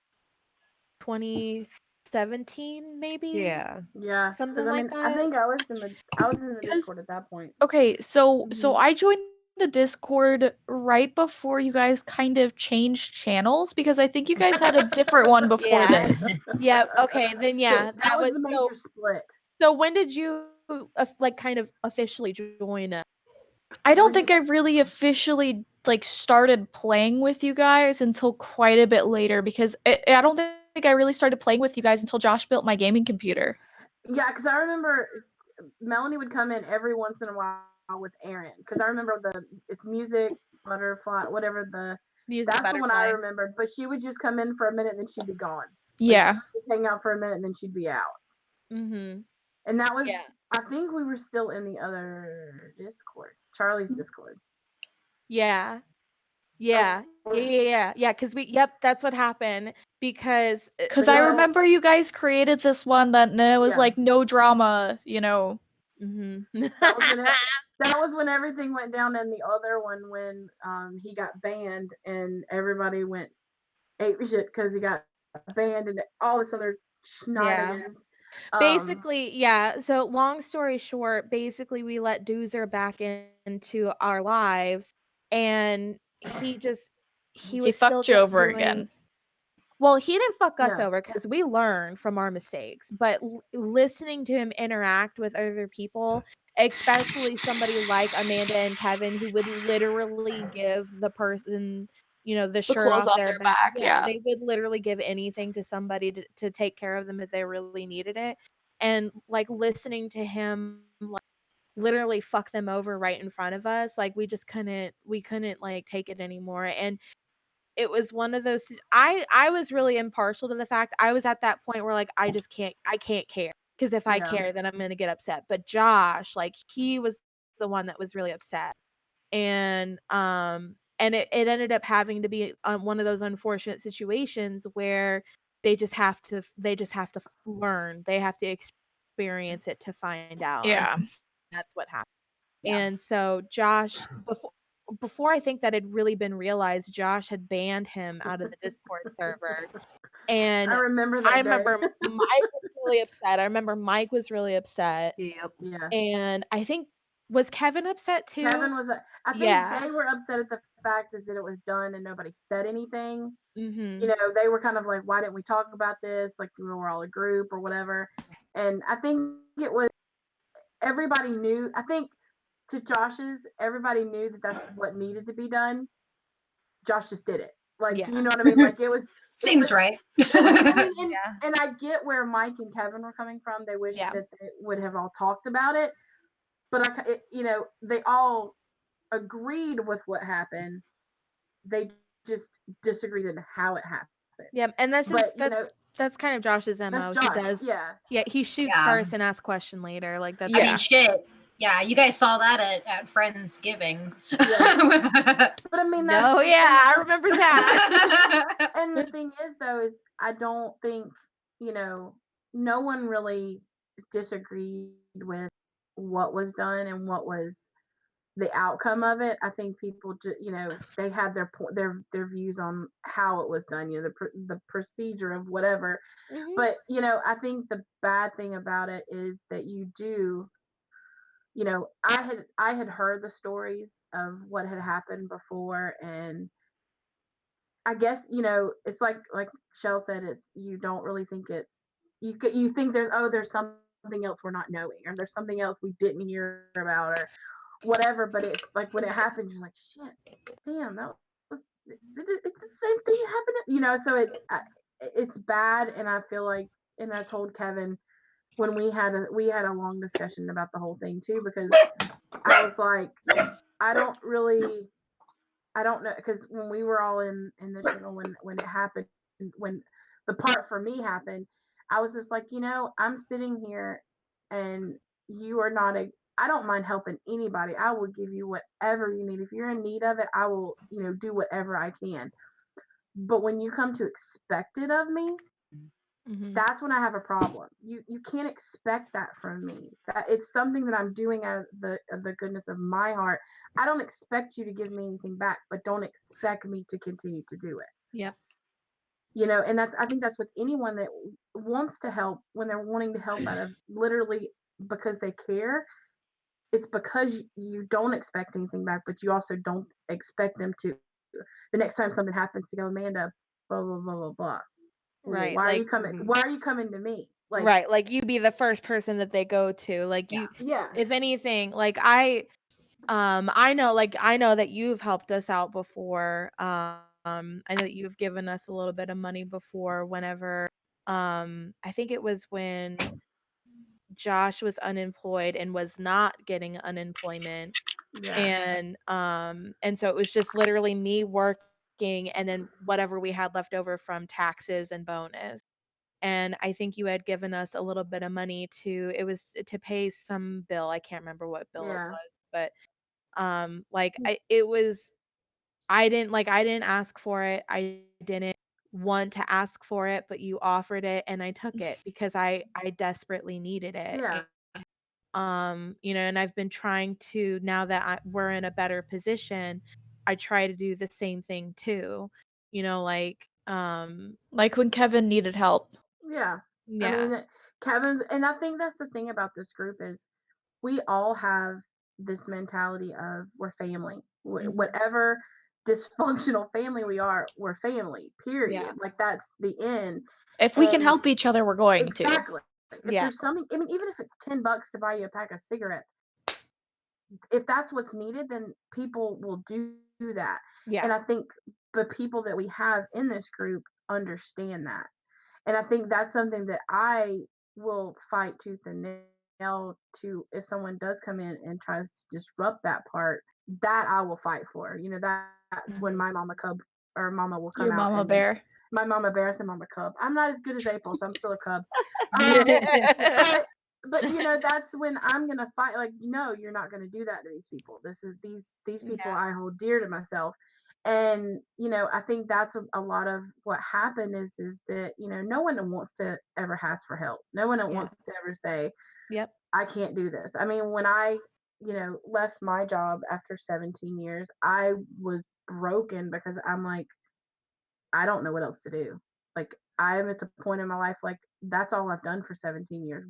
Where am I supposed to go now? And you guys were there just to, and as much as minimal as y'all think it was, just being there to say, I mean, it's gonna be okay. Let's play some games, make me laugh. Like doing something like that, it made me realize that there's other parts to my life that are still going to continue to go on. This is a small part of it.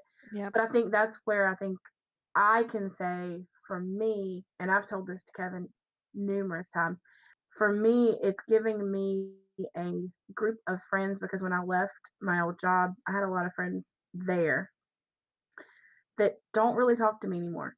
I thought they were, ride or die, they'd be there no matter what. And when I had, right after I left my job and I had my car accident, and, I thought all these people would come and see me in the, hospital, no one. But my Discord people were all like, da da da da. I would see like that. It was just like, oh my God. Like it made me transition to say, not everybody is my friend, per se, but these people that, I spend a little bit of time with, I have a deeper connection than these people that I spent 17 years with. And I think that's something when people ask me, like, what do you really do when you get on Discord? Or what do you really do when you, and I'm like, you don't realize, but you really do create relationships with people because you don't necessarily have, all you have is the interaction verbally and through your interaction with them versus in person. And I think it takes a lot of the, I don't even know the word, but a lot of the I guess distraction away so that you can get to those good relationships, and I think it's a more solid relationship. I So think in I've told person him there's the discomfort of, those personal. judgment, Yes. Mhm. and I don't think we have that. Like and I will say when I came in, because you all guys you had backstories, like everybody knew each other, and that was the one thing when I came in the first time, I was like, they Being an don't know me. They don't know me. I don't have a connection. Like the only connection I have is Kevin. So like the only time I wanted to come in was when Kevin was in there. It's, are they going to accept me? All these things like ran through my head, kind of like, with Shell when you were talking about Friendscation, like all these things ran through my head. Is like, are they going to like me? What are I don't play games. I've never really played video games. Like my first video game was Overwatch. So stuff like that, like it was just like you have this anxiety of the fear of the unknown. And once you get past that kind of push over the unknown and realize that it's not that bad, you've kind of built up this idea of what's going to happen. It's helped me to kind of realize because I'm the same way with Shell, and me and her have had this conversation. I have anxiety. I love it that my parents have both are worrywarts and they've blessed me with that. So, I have it doubly worse, but you have these anxieties and it's totally uncontrollable for you to stop. Like, I know I had a conversation with a friend of mine before, she's like, Amanda, why do you get so upset, and why do you get so like, why does it bother you so bad? And I literally look at her and say, I don't know. Like, I literally can't tell you why I get so much anxiety when someone says, X. Like, it just sends me into a tailspin. Or, when something happens, like I automatically start to think the worst. Like, okay, I'm gonna, what happens if this person dies? And now I've got to take care of the funeral, and now I've got to. It's like, why do you think that way? But you have no control over thought process. Like, you wish you could tell you. Like, I've told myself numerous times, Amanda, stop it, just. Ugh. But you can't. Like, you can't turn that part of your brain off. You can't say it's irrational, but it's completely plausible to the person that's experiencing it. And I know, April's felt it. I know Shell's felt it. I'm sure, Jessie and Melanie have had it at some point. But you get so upset with yourself because it's irrational, and it's not anything that is tactile or, completely could happen. But in your brain, it's completely and utterly plausible. Oh yeah. And It's like my fear and anxiety around hospitals. I know it's a completely irrational fear, Mhm. but I get so much anxiety even driving by a hospital that when I have to go in, like Yeah. I couldn't even go in with my mom to get my brother's x-rays when my brother had a boat fall onto his shoulder. Wow. Wow. Yeah, I mean, and that's the biggest part of it. It's irrational. There's nothing about it that is rational, but it's debilitating. I know, and me and Michelle that had that. It's literally debilitating. Like, I literally felt like I could not do. Like, I would kid you not, guys. Back when the whole Y2K thing is, I literally had to go to. I was freaking the hell out that literally the world was going to end. Like, it was going to go away. We were all just going to, like, magically, I guess, Thanos and be disappeared and Yeah, gone. just Like, gone. Like, and it was completely irrational. Like, when I would talk to my mom about it, she's like, Amanda, you should not be having these feelings. And it's crazy, but it happened, and I will say mental health, if you go and talk to someone, because it does help. Some people, you just have to take medicine. You just have some kind of irrational. Yeah. You just sometimes have to take them because it helps balance out your, I always say it balances out your crazy, but it balances it out my does. crazy. Yeah. And Kind of. I Maybe. feel normal. Like, I feel like I can. Speaking of balancing out crazy. But yeah, like, but I feel like that. I'm getting ready to watch it a second time on Aaron's computer. Yeah, I'm waiting for it to go turtle. But no, I feel like with this group, it's really kind of helped for me to realize that some of the stuff is not just me feeling that way. Like You feel it- validated. yeah, like it's Like you're something that not it like I'm you're not not just alone. crazy. Yeah, Yeah. you're not crazy. You're not, cuz I have the exact same.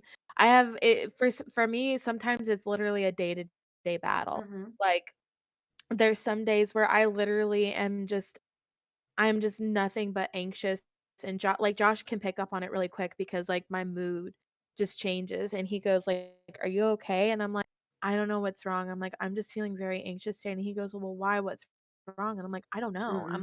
I don't know if it was just something that was said to me or just I woke up on the wrong side of the bed, but I just feel anxious. I don't want Oh to go God. anywhere." You Yeah. might have had like a certain thought in your head that you don't remember, but Mhm. that certain thought just Triggers triggers it. it. Yeah. And then Yeah. it just lasts for hours and hours and Yeah. could be days. Yep. That's how it was for me. Just one thing triggered. Like, God Well, fucking damn it. yeah, and well, Mhm. and he doesn't. Well, and I think he better understands now. But like, I think it took him a while to understand that sometimes I just need to sleep. Like Mhm. Yeah. I just need to sleep. Like he's not about the nap life. Like Josh very He hated rarely. whenever I Yeah, would take a nap. He yeah. hated it.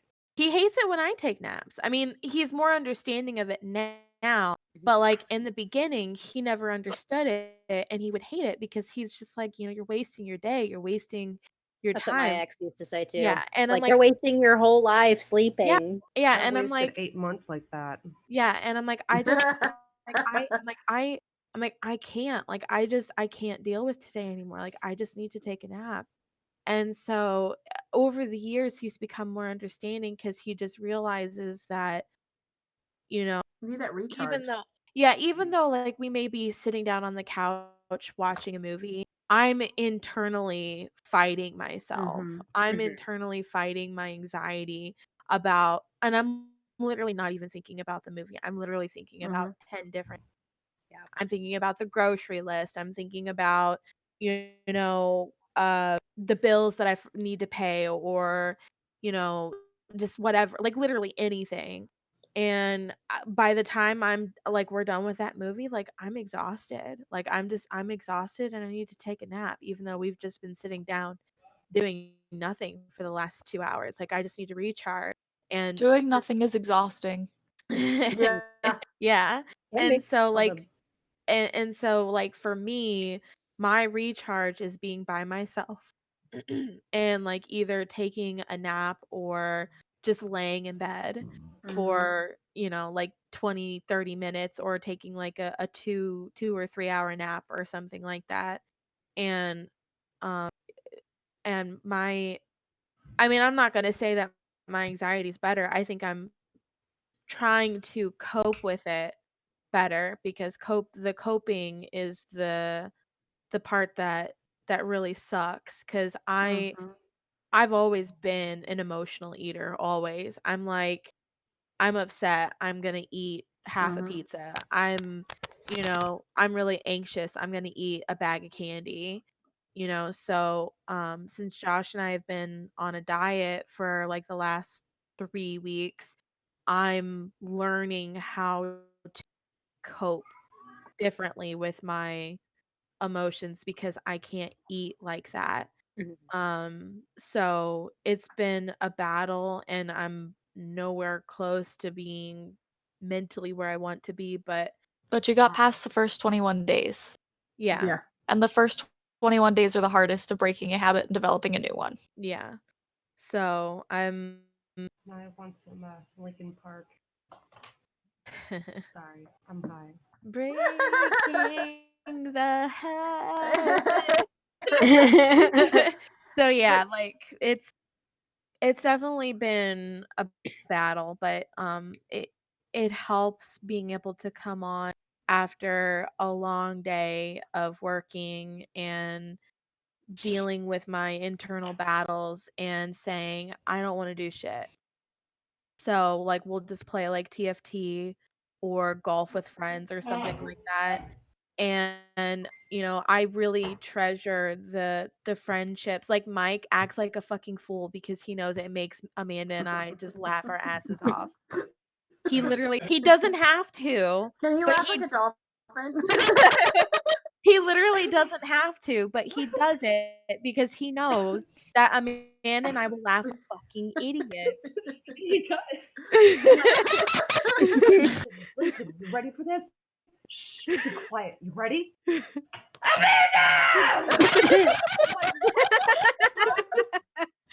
It's my favorite. Like, it is absolutely my favorite. I kid you not. Like, I Or- lose it every time he does Yeah. it to me. And it's like Amanda and I will say it and we'll kind of giggle, but then like Mike will say it and we just lose it. Yeah. Like we'll be piss off, ghost, Yeah. and we'll giggle, and then Mike says it, and we're done. We Like love- we're done. we're in tears. Like I don't know what it is. It's just the way that he emphasizes everything, and he knows that it always makes us laugh, and that's what I love. Is like he picks up on those things, Yeah. and everybody's like that in their own way. And that's what I really love about like the different like the dynamics, and that's why we tell Jessie to get on, Get up. Jesse, because you can so Get play on. golf with friends and just be just or like laugh your ass literally off. April will I literally sing just to everybody. or she'll just be sitting in her room getting high as a kite, just listening to us be fools on Discord, and then she'll just be singing or whatever. Like literally, you don't even have to play video games. You can just be laying in your bed and be like, I just don't want to even turn my computer on tonight. But you could Just get on still like phone. just pop in the Discord, even if it's just for like 10 or 15 minutes. Yeah. I Mhm. was always afraid you guys were like mid, in my head, I'm like, oh, they're like mid some crazy competitive match, and like I'm gonna pop in and be like, hi guys, If like, you're- and they're if gonna end you're up like, in damn it, and like If you're in a mess it all up. channel, no. If you're in a channel where it's just like Aaron and Tom and I don't know, a couple Justin. other people, yeah, then yeah, they probably are playing something competitive. But if it's like me, Amanda, Stooley, sorry, Melanie, Yeah. and Amanda! Amanda, God damn it, Mike, stay Amanda. she can't hear She it. dropped. Oh yeah. When she comes She back can't in, hear- you have to yell. Say She goddamn dropped Amanda. out 3 times. Aaron, can you pull Amanda back in? What did he say? He said, son of a bitch. All right, wait for it. He said only when he's drunk. Oh, He's not drunk right lame. now. I'm Come gonna on. be double screened again. This is stupid ass mother. Hey! Oh, hey! I think the camera keeps turning off. So anyway, sorry. Damn it, You're good. Mike. Damn it, Mike. Fuck you, Mike. Oh, Mike just goes, What the fuck? but no, like you're right, Michelle, because you could be having a just shitty day, and you come in here and you play golf with friends, and Mike loses his shit because he misses the whole like 9 million times. No, And- because Evan decides to beat him off the track. Yeah. Or tells Mike how to play. Which means Mike, shut up, I know how to play. And then I yelled at Mike. I called him Aaron. Oh, Oh, that was funny. That was funny. We kept telling, she couldn't get his attention, and we said, April, call Mike Aaron. And as soon as she did, she's like, Aaron. And Mike turned and goes, what? So we all lost it. I'm like, what? He's like, what? I'm like, what? What? He started Who doing the it fuck's again. Aaron? And then he started doing it again, and then I said it again, and then yeah, he was quiet for a little while. That was funny. Sorry, honey. I still don't get it. Yeah. And Okay. then, You don't get it? so what do Mike you doesn't think get it, of? so I tell him. Oh, so what do you think of some of our newcomers, like Mark, for example? Love Mark. No I clue think who he's man fit is. in really well. Do He- you know? yeah. Do you know who Mark is, Jessie? No, I don't. I've Okay. been gone kind of a while on the Discord just because like of work stuff, but and the I get COVID it. stuff. So I've seen the name pop up, but I don't. I More. don't think I've had the pleasure. Mark. Yeah, he works with Josh at the VA hospital. So of course Josh met this person.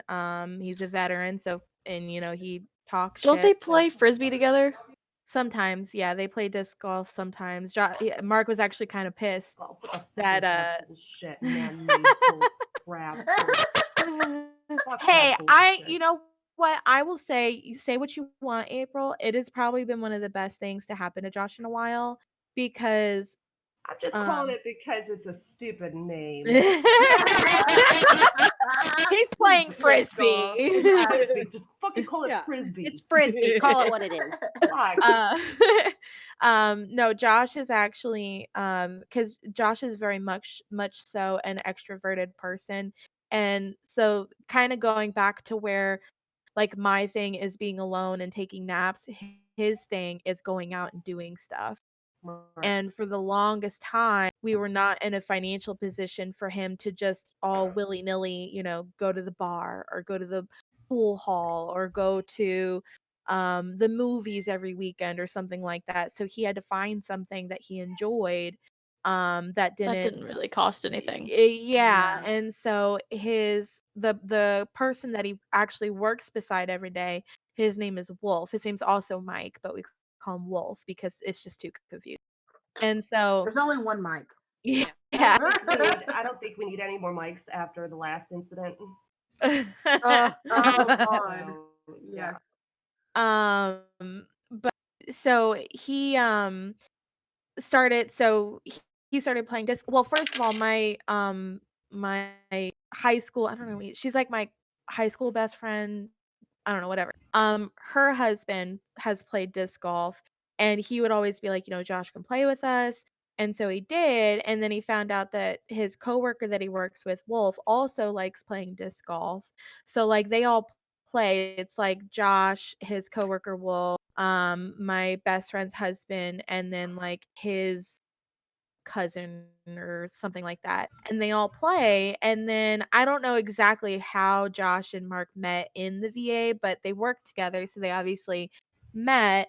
And so invited Mark to play with them, and then that's when he invited him to the Discord because I guess he's a big WoW player.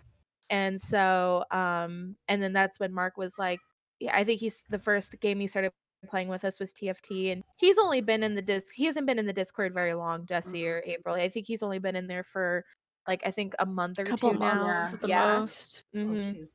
well, I'm hoping by May to actually have something that I can play like video games on Yeah. because like all this working You from can home. join us in Stardew. Yeah. Oh my god. Like For all of 7 this working days. from home. Yeah, there we go. Like all this working from home because before, I didn't really Need a like computer. like I have a laptop, which is what I'm on right now, but it's old as fuck. It's from college. It's gonna be 10 years old. So like it's on its last leg, I'm sure. But now I'm like actually like, oh, if this thing goes out on me, like I'm gonna be fucked for work. I should probably get something legit. And so I was looking at like laptops and I'm like, well, you can game on those.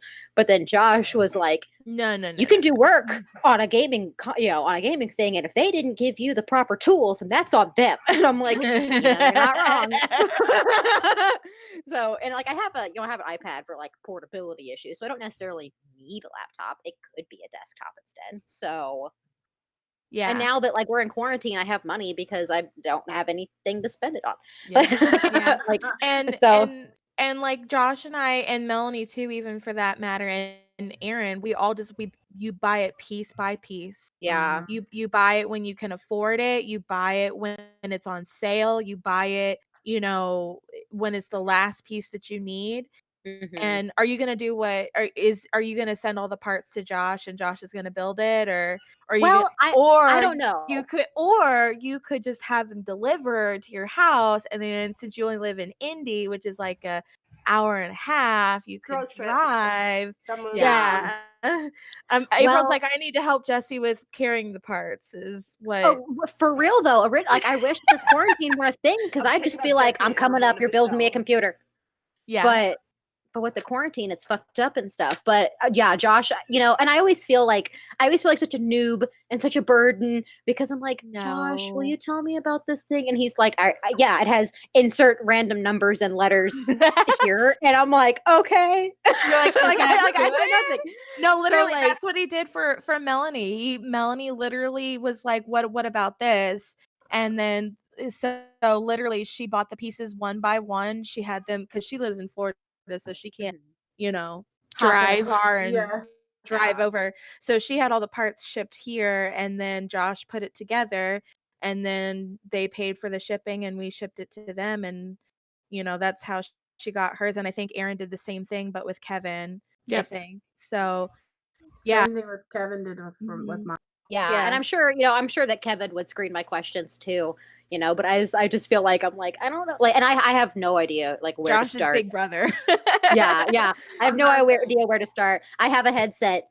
I have like a tiny little TV that I could use as a monitor. So Yeah. And I'm see, a that's third the there. thing, is like, well, and see, that's the thing is you get the lap or the damn it The pieces. the tower, and then you make work with what you have, and then as you get more money, you do your upgrades. You get a nicer keyboard, you Yeah. get a nicer mouse because you will want those things. You Mhm. definitely like if you really get into it, you're gonna want them. Mhm. Yeah. And Yeah. Yeah, and like the the monitors. monitor is the Mhm. prize, especially for like real gaming. Mhm. Like I got the monitor that's, and this doesn't make any sense, 144 hertz. Don't know what Yeah. it really means, That's Me but neither, but I have one too now. It basically makes it move faster. Like it makes it makes the graphics smoother. yeah. Mhm. Yeah, Fun so you story. get the you get yeah, I mean you never know. I got my monitor on a Black Friday sale. And I think I only paid like it's a 27-inch monitor with I think the 144 hertz, and I think I only paid maybe $200 for it if that. I think it was like right around 190 plus taxes. So I think it ended up being like $200. I think I spent 300 to 500 at the most for both of my monitors. Yeah. And Josh working in IT, I got this monitor. I don't even remember which job he got it from, but it was It was the from one when you guys.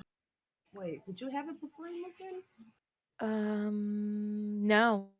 When I moved in, I didn't have my PC until we moved to Indiana. I think this monitor, the tall one that I use, and I think he got it from I want to say Florida Hospital. I think he got it from Florida Hospital. And because he would literally just they would have him like dispose of it. He was just like they tell him like throw it away or whatever, and so he just take it home. And so I had this monitor that I used as my vertical monitor, and then I don't remember what I used for my other one. But then I upgraded to the 27-inch. So it's all Frankenstein together. Like I didn't buy all this stuff all at once. Yeah. Yeah, so it just you get the tower is the most important thing. That's the most expensive piece. It's the most important part. Mhm. And then you deal with what you have, with whatever shitty monitor, whatever shitty keyboard and mouse and headset you have. And Yep. then as you get into gaming, you're like, I need a better mouse. Like I can't fucking do this. This Yeah. mouse is a piece of shit. Like I need something better. That was probably one of the first things that you're gonna want to buy as far as like your peripherals go, is a Mhm. good mouse. And then after that you'll hear all like the click clacking from the mechanical I do love the keyboard. I was like I do love the They're my click clacking. And you're like, I need one. I like the I click want clacking one. of that. Like I want to be a click clacker too. I So, do like I keep looking. Here's my problem, because you know that I'm all about like the look, the furniture of it. Yeah. And so I'm like, yeah, cool. Like I see the computer, that's fine. But then I'm seeing all of these like lights and Yeah. cute, and Yeah. I'm like, I want it. I want Yeah. it. Uh-huh. but then I'm like, no, you can't have it yet. Like you have to start small. Yeah. Yep. And like you literally just get them piece by piece. Like I have the Corsair headset, and I also have I'm not gonna pick this bitch up. Hold on. Nope, I'm not gonna do that either. I have a headset stand for it, and Josh got that for me for Christmas. So like, it's just it's gonna take a while to get that look, but you'll get there. And eventually you'll be like, after you get everything that you want, eventually you're going to be like, I want to upgrade my PC again. It's Yeah. just it's Yeah. a vicious never ending cycle, but you learn to just take it one part at a time, one piece at a time. Yeah. So And like I keep seeing all these things like bare bones versus other things, and I'm like, I don't know what that beans. I mean, I'm trying to Google it. I didn't know any of this stuff. Basically, what I did was I was like, Josh, this is what I want a computer for. And so he said, okay, based on what you want, these are the pieces you need to get to build that type of PC. And I said, she'd okay. bought them. Yep. Yep. And she'd buy them one by one, and I'd be like, babe, did you order something? He's like, oh, that's Melanie's part. I'm like, oh, okay. Because I didn't even know. Like, I knew they were doing it, but like I didn't know like, you know, the details of it. But that's just what he likes doing that stuff. So don't ever feel like you're burdening him. He likes building computers, and he likes helping people build their computers cost because he's always like, efficiently. he's always like, okay, now send me this, and I want this, and I want this, I want this. Actually, you know what? You could just FaceTime me, and I'll walk you through it. And I'm like, Yeah. okay, yeah. later. Yeah, and he'll just and Well, good. you buy them piece by piece, and once you have all the pieces that you need, you get your little ass in your car and you drive down here. He'll put everything together. He'll test it. He'll probably get a fucking Windows key from Kevin because he just knows how to get all that shit. Yeah, he already He told me. just- He's like, I got you on Windows. Yeah, like he knows how to get that shit. Like I'm just like, Yeah. Kevin, you're like a fucking magician. Like you want I'm not gonna be like too revealing. Like you want Yes. computer parts? Yeah. Mhm. I'll get you computer parts. He's like, yep. He's like, you want if anybody has ever watched How I Met Your Mother, he's like, you want sandwiches? I'll get you sandwiches. You know what I mean? Like he's your guy. You need something, he's gonna get it for you. Yeah. That's how I have my Windows. He got me a free copy of Windows 8, and then when Windows 10 came out, it all got upgraded for free. Yeah. So Nice. that's how I got that. So like, yeah, you'll be taken care of. You're in a group amongst nerds. friends. I got all my friends to take care of me. Yay. Yeah. Yeah. So all you have to do is just buy the parts, and then the rest is it from there. It's piece of cake from there. You just gotta bring the stuff here. Josh will put it together, make sure it works, so that when you go home and you plug everything in, you'll turn it on and it'll work. And you're like, Yeah. okay, download games. Yeah. And then I'll be And I'll be hitting the Discord being like, what do I need? And then it'll all flood in. Overwatch, obviously, of course, because that's like the only one I know how to play. Well, and And there's Stardew. there's games that we play that it literally takes no skill. Like we play Stardew, like literally Melanie and I will play Stardew just picking planting We'll just parsnips for hours. We'll Parsnips, get her sorry. in and we'll play 7 days again and we'll loot everything. But Yes. do not go with Michelle because she'll pick up everything. Even if she doesn't need it. Or when you guys were trying to kill me.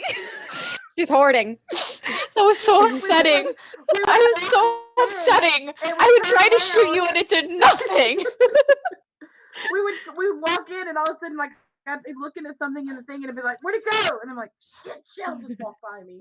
And she just walk around holding the E button, picking up everything. I'm like, Shell, you don't even need that. Yeah. So then like, yeah, we play all kind, and like most of these games are either free or really inexpensive. Like you'll come to find out that you're gonna get games that you can't afford, but you're gonna have it anyway because one of us will probably buy it for you. We really want you to play it. People are easy to buy you games when they're like, we want you to play, and you're like, oh, I don't know if I can. Oh, it's in my inbox. Thanks. Yeah, Thanks. like we're gonna play golf with friends. I don't have that game. Hold on. Click again. You hear the clicking. You're being dramatic right now because you need to check it again because I think you do have it. Are you being dramatic? I think you bought me Don't Starve. Let's not talk about that. I hate that fucking game. We still haven't played it together. I I know. won't play it again. Fancy got so mad. I kept dying. That's okay. That's Why did okay. you keep So killing me? so one of the characters can make fire. Yeah. So at least if one of us has the make fire, we will be safe at night. Yeah.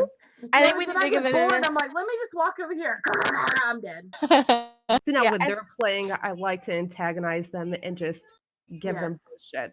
Yep. Like, oh god damn it, Michelle, you did it again. What the fuck? And then I hear her coughing in the bathroom, like in the background, like, shut up, April, stop coughing.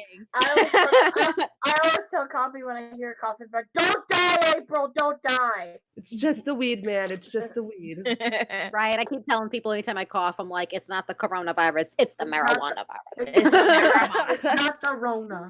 It's not Yeah. Rona. So once it's you have to be patient. That's the hardest part, is being patient, because you just Yeah, I'm not a patient person. Yeah, When have I ever been patient? hard. It's hard. Even like before I had my first real PC, I was playing on a shitty ass that Alienware that Josh had. Do you remember that, April? Oh That yeah. really shitty ass laptop, and I hated That's like it. that's like the gaming laptop that I have is Alienware, but it's got some shit it going was on. garbage. I mean, it was old. It literally has been to other countries. Mhm. Like, it was a piece of shit. So it was even hard for me to be patient, even though like, I had a way to play. Here's So what I'll Yeah. tell you. Especially if you're getting them shipped to your house, Mhm. buy as many of the inexpensive ones as you can first. That way you can see the progress that you've made. So waiting for those bigger items like the shelf for the tower and those types of things feel Yeah. less Graphic painful. card. The graphics card, yeah. That's The will tell graphics you, card is going to be the most expensive thing.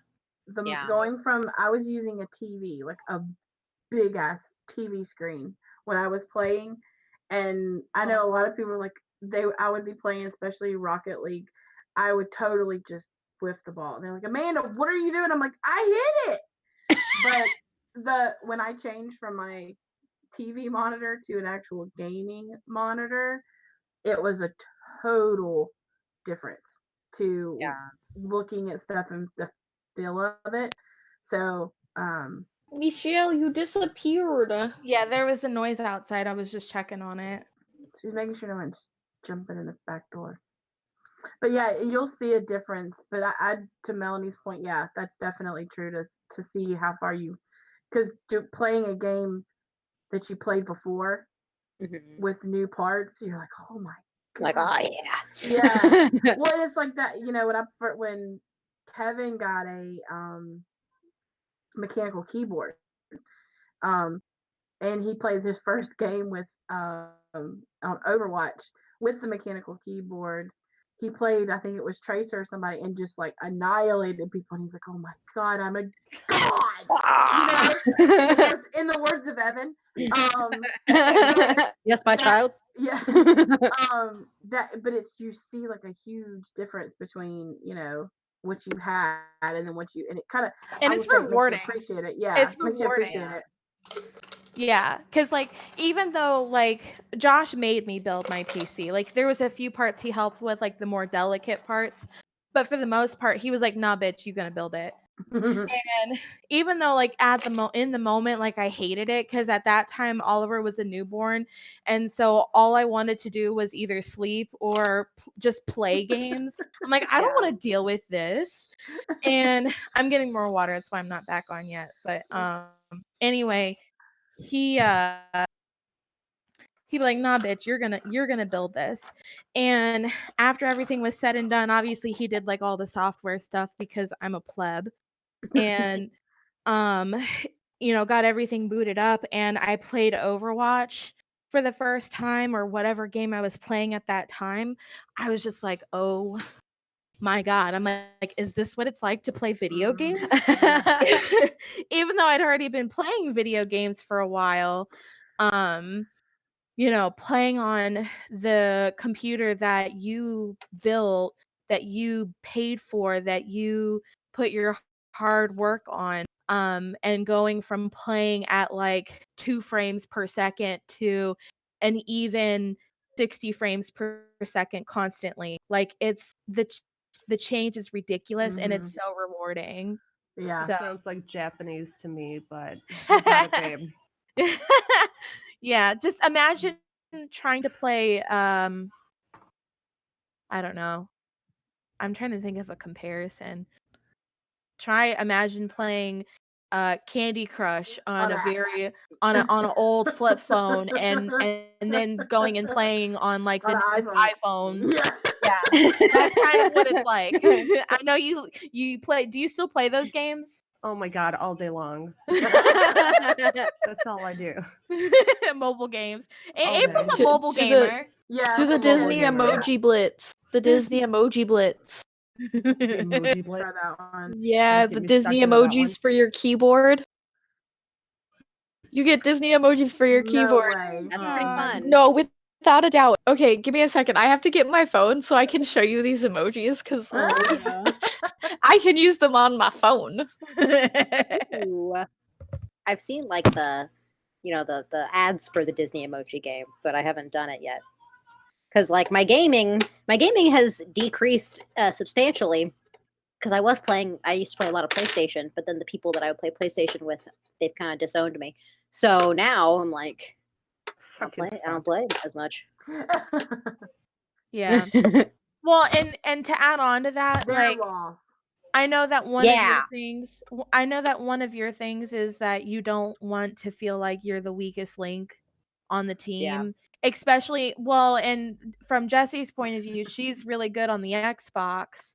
So going from playing the same game on the Xbox to playing on PC is, I feel Completely like, different. yeah, two different things. So she was good at playing it on the Xbox, and then playing it on the PC, feels like she's just a sack of potatoes. And Favorite so- character? Does anyone have a favorite character? Of Tigger. what? Tigger? Yeah. I think mine's always been Pooh. A double gutter. Yeah. I love the shitty dang grin on her face Oh, right and- now. Can you send me Ariel? I don't know if I have Ariel yet. There we go. Here it says. Oops. I love it. Wait, why did Oh my god, it's so cute. Oh, I do. Okay, hang on. I'm opening the app. Oh my god. Oh, that's pretty stinking cute. Love it. Wait, where am I Yeah. looking? Facebook, In the Facebook yeah, group. in the PT. Why is it not? But I will say this too, Jessie. I came Aw. having no Pick your zero, first emoji. Oh, I hear you. zero gaming experience. Like the closest I came to gaming was Candy Crush. And then watching it's so funny when we used to watch when I used to watch it from Kevin's stream, I'll be like Michelle one day. I'll be able to play like that. Like, yeah, I could do that. And I'd be like, okay, do it that way. And, and then when I started playing, I'm like, what the? I don't even know what I'm doing. I literally, like, the first time Kevin was like, he's like, okay, now we're just gonna do this slow, and I'm just like, This is slow. y'all are going really, really fast, but I will say it with this group, they have been super, like, helpful. Like, they'll tell you, like, tricks or tips, or it doesn't matter, we're just having fun, because I was the same way. I didn't want to play with them because I felt like they knew what they were doing. I had no idea what I was doing. Yeah. But that was never, I don't think I ever had, any, like, anybody say, Amanda, you're shitty, or, it was, Yeah. that was never the thing. And that's why, like, playing games like Overwatch is fun.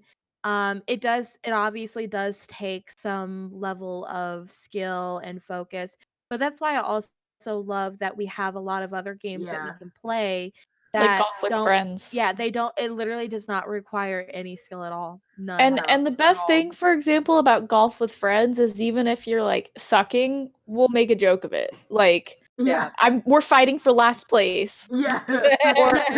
Or if we've already fucked everything over in the first part, we're gonna say fuck it. Let's see how how much I can fuck with other people. Yeah.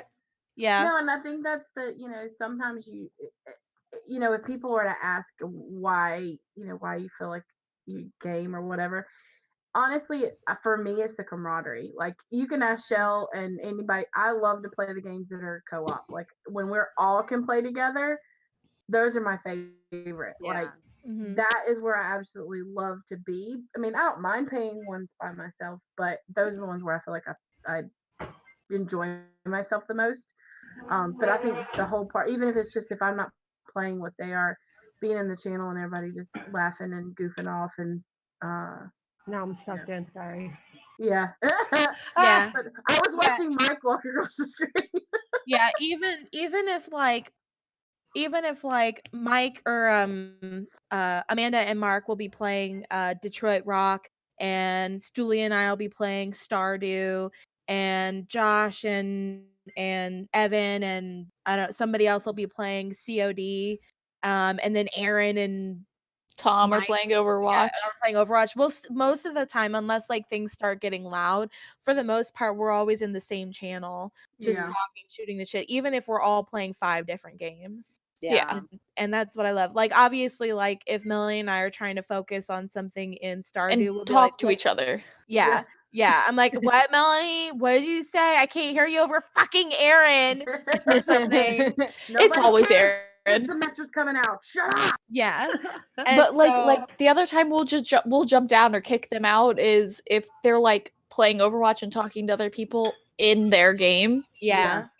because it's just like you're clearly not talking to me. Stop it. Go away. Yeah. But you, Yeah. I just have to, it's Mike has no idea what to do because April is on his computer. Yeah. I love it.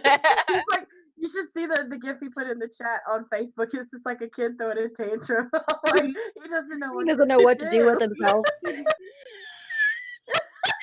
a second. Hang on. He doesn't even know what to do with himself. Oh, that's hilarious. My main It's source of Caillou. entertainment has been taken over. I have no idea what to do with myself. And then Aaron's like, "Word, I cannot walk away from the PC producing this thing we locked together." That's hilarious. But I guess their reunion will be sweet when you relinquish the Yes. computer back then. Yeah, He'll be like, I'm "I'll never pretty leave you again." Yeah, I'm pretty sure Josh felt some kind of loneliness because he left to actually go to the grocery store. Yeah, and he hasn't come back yet. Well, he had to go to a couple of different places, so it'll be a little bit, and also he's kind of winging the grocery list this week, so I'm sure he's kind of all over the place. Yeah, But the last time I did that, I was up there for an hour and a half. I'm like, yeah. Well, I told him just to look off because with this diet that we're on, we're pretty much eating all the same food. I'm like, just go off of the last week's list. I'm Yeah. like, it's gonna be mostly the same. So, but anyway, yeah, the whole that's what I love, like the different level of I don't know, camaraderie that we have. One game that I really like playing that I suck at is Apex. Remember we used to play Apex? Amanda and I played Apex for the longest time. And Amanda and I suck. Like there's just no denying. horrible. We suck. Horrible. We're bad at that game. Like there's just no I But, haven't like, tried But it. we have some Yeah. decked out guns.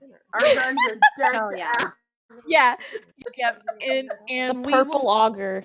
Yeah. And we literally but like we'll be playing Apex and like we'll literally get to the very end of the game. We have every single thing that we possibly need and we die in like 2 seconds. Or like we get teams that will every once in a while because the whole like gamer girl stigma thing, we don't normally talk and chat with other people. So Yeah. once in a blue moon, Amanda and I will talk and chat to strangers. The guys, sometimes the way that they respond, like there was this one guy, he had an accent. Lady Duck Nipple. That's Amanda's name in Apex is Lady my Duck name. Nipple. Lady And- Duck Nipples. The way that he said it was Lady Duck Nipple. So for And, the like- rest of that time, we would be like, Lady Duck Nipple. Lady Duck Nipple. Yeah, it was. Yeah. Yeah, or there was like one point in Apex where like I had died, Amanda was alive. She's literally the last person. I was hiding. Yeah, she was hiding. The last team is standing on the roof of the building. Amanda's in the very basement of the building. They can't And see me. The zone's like this fucking big, and so there's nowhere to go. And so the other team is literally just you can hear them walking around trying to find the last team, and Amanda's just like they can't see me. can't literally see. like And it up was against the wall, and this is getting yeah. closer and closer. And Mel's like, she was like, Amanda, okay, when it starts to move, just run and just shoot as fast as you can. And so like the stars come in, and I was just like, everywhere, and died instantly. But it was hilarious. It was hilarious because I had died, like, I think within the first, like, 2 minutes of the match. So, like, I'm literally just spectating Amanda the entire time, and she's just hiding in the exact same spot. She has no ammo. She I has have no ammo. no gun. Like, she had shitty guns. Yeah. She had shitty armor. And so she literally just, I'm like, just do it, Amanda. I'm like, look at this. You're in the last fucking zone. I'm like, this is insane. And I'm like, you can do this, Amanda. Let's do it. You can do it. And then she walks out, and then pow, pow, pow, she's dead. It was so funny. But it's like, it's shit like that where, like, I know that I suck. Amanda knows that she suck. We both know that we both suck. But, like, we have so much fun playing that game because of the shit that comes out of it. And, like, that's, like, you don't have to be good. You don't have to be good at the game. You don't have to be. There's some people that feel that way, Aaron. Yeah. And Aaron. you know, like he and that's just the way that he likes to play. Like He's he a likes very to be. he enjoys winning. Yeah. And if he's not winning, he doesn't enjoy it. Yeah, and he maybe not. Sorry. I'm sorry. I'm sorry. Her peace offering. no. Yeah, but I think that's the thing he does. He enjoys the competitiveness and knowing that he's good at that game. Yep.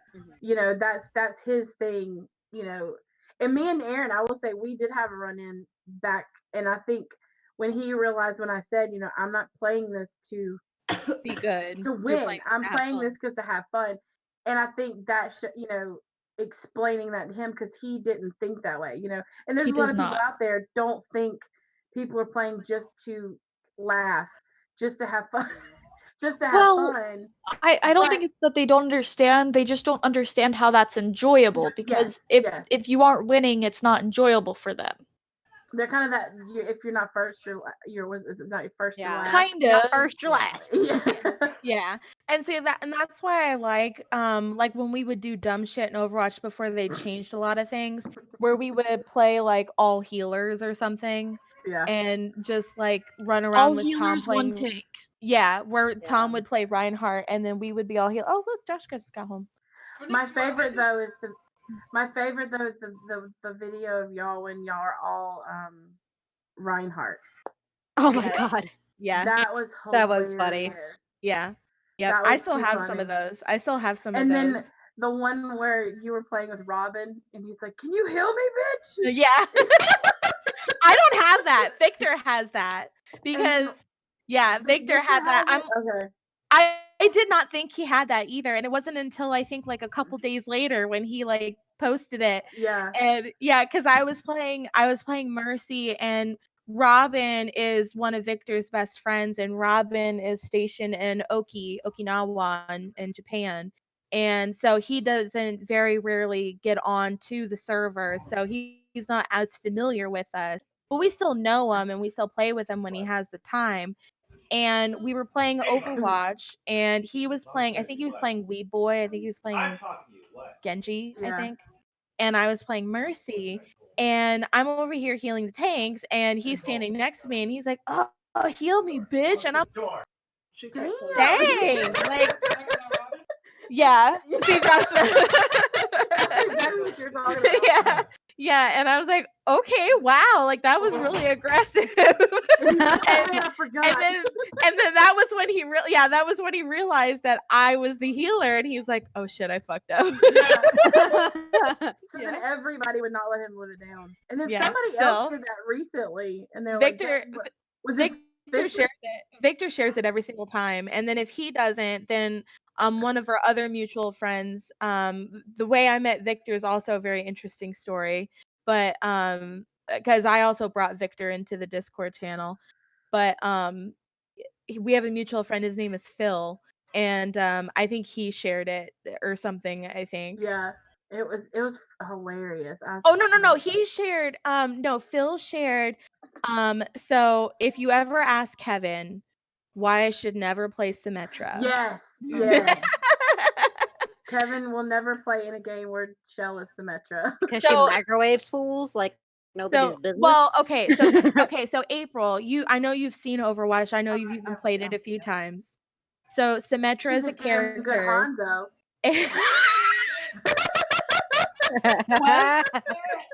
What? What? I know where you're going. Oh. And so Symmetra is a character that one of her main abilities back in the day was she could teleport people from one spot to another. And in the very beginning of the game, they did not have a lot of restrictions. Yeah, we'll say restrictions. And so I saw a video of somebody doing this, and I'm like, oh, I have to do this. I have to do it. And I took Symmetra, and I played Symmetra, and I took her teleport, and I placed it over a cliff or over a body of water that you would die instantly. And it was in Volskaya. If you want to know the map, it was in Volskaya. And so I put the teleporter where the enemy team couldn't get to it. And I was like, okay, guys, I put a teleporter. And how it used to be is you would put the teleporter down, and then the other teleporter would be in the spawn area. Yeah. And so you would run. So after you die, you run into the teleporter, you run, and then you get back into wherever the teleporter is, back into the match. Well, I put the teleporter so it was facing over the water, and as soon as you got off of the teleporter, you step off and you die. And I was playing with Kevin. I was playing with, I think Mike was in that game. Or it might have been before Mike started playing. I can't remember. It was Mike. Josh was in there. Josh didn't take the teleporter because he knew what I was doing. And Victor and Doozer. Was it Victor and Doozer? Yeah. And Kevin had played Bastion. Oh, he brought you a present? Oh, new towels. Yeah, you did. I got new fucking towels. Why weren't they the? Oh, they're the different colors. Why They did he buy didn't different have the colors? ones that were like ours. Shut up. Damn it, you didn't get the right colors, Josh. You're drying your ass, not Let a looking man good do at the fucking something. towel. I'm just going to. But they have to match the bathroom. Jesus. I can't deal right now. Hey, look, Michelle, it's okay. Just hide them in the closet. And so, anyway, Kevin was playing Bastion, and so he had died, and he stepped through the teleporter and died not once, not twice, but 3 times before he realized what I was doing. Because the first time he thought like, oh shit, I just died instantly. Like what kind of bullshit is this? Yeah. And then the second time he's like, what the fuck is going on? And then the third and then Victor did it, and then whoever else was playing with us did it too. And so like to this day, Victor and Kevin will say that I am not allowed to play Symmetra, even though her character has been changed drastically. She can't even do that shit anymore. They're like, you can't play her. You're not allowed to. And so that's what Phil had shared. It was an audio clip of Kevin talking about what I had done, because I actually had the footage, but I must have accidentally deleted it or something because I can't find it. So there's also the one of Mike when he was drunk and he was playing Symmetra, and all of a sudden you hear him go, "Oh no, not Symmetra!" He got so upset because Symmetra kept killing him. Hey, it is frustrating when you get microwaved to death. Yeah, and you can't move, and you're just like stuck. No. Yeah. So. Lord. Okay. Well, Josh is asking me to come help him with the groceries, and I think Mike is about to die. Mike's about to go insane not having his computer. It has been almost 3 hours. Yeah. He's done so well. This is the longest he's been separated from it since. I don't know. Let's all post that he can have his computer back, and I don't want to give it back. I don't want to give it. Yeah, April's like, I want my gaming computer now. Right? Yeah, April needs one. See, April, I'll keep you updated on mine, and then you can get one. And then we'll all be together. One of us. Well, it's been fun, guys. So I just want to thank everyone for coming. Tell Thank me you what to for do. April in the top left, No. Amanda top center, Jessie top right, Michelle just go back to bottom the other left, and Discord. Melanie bottom right Yeah. for coming Yeah. to the P2 podcast and sharing some stories. It was Bye. Bye. Bye.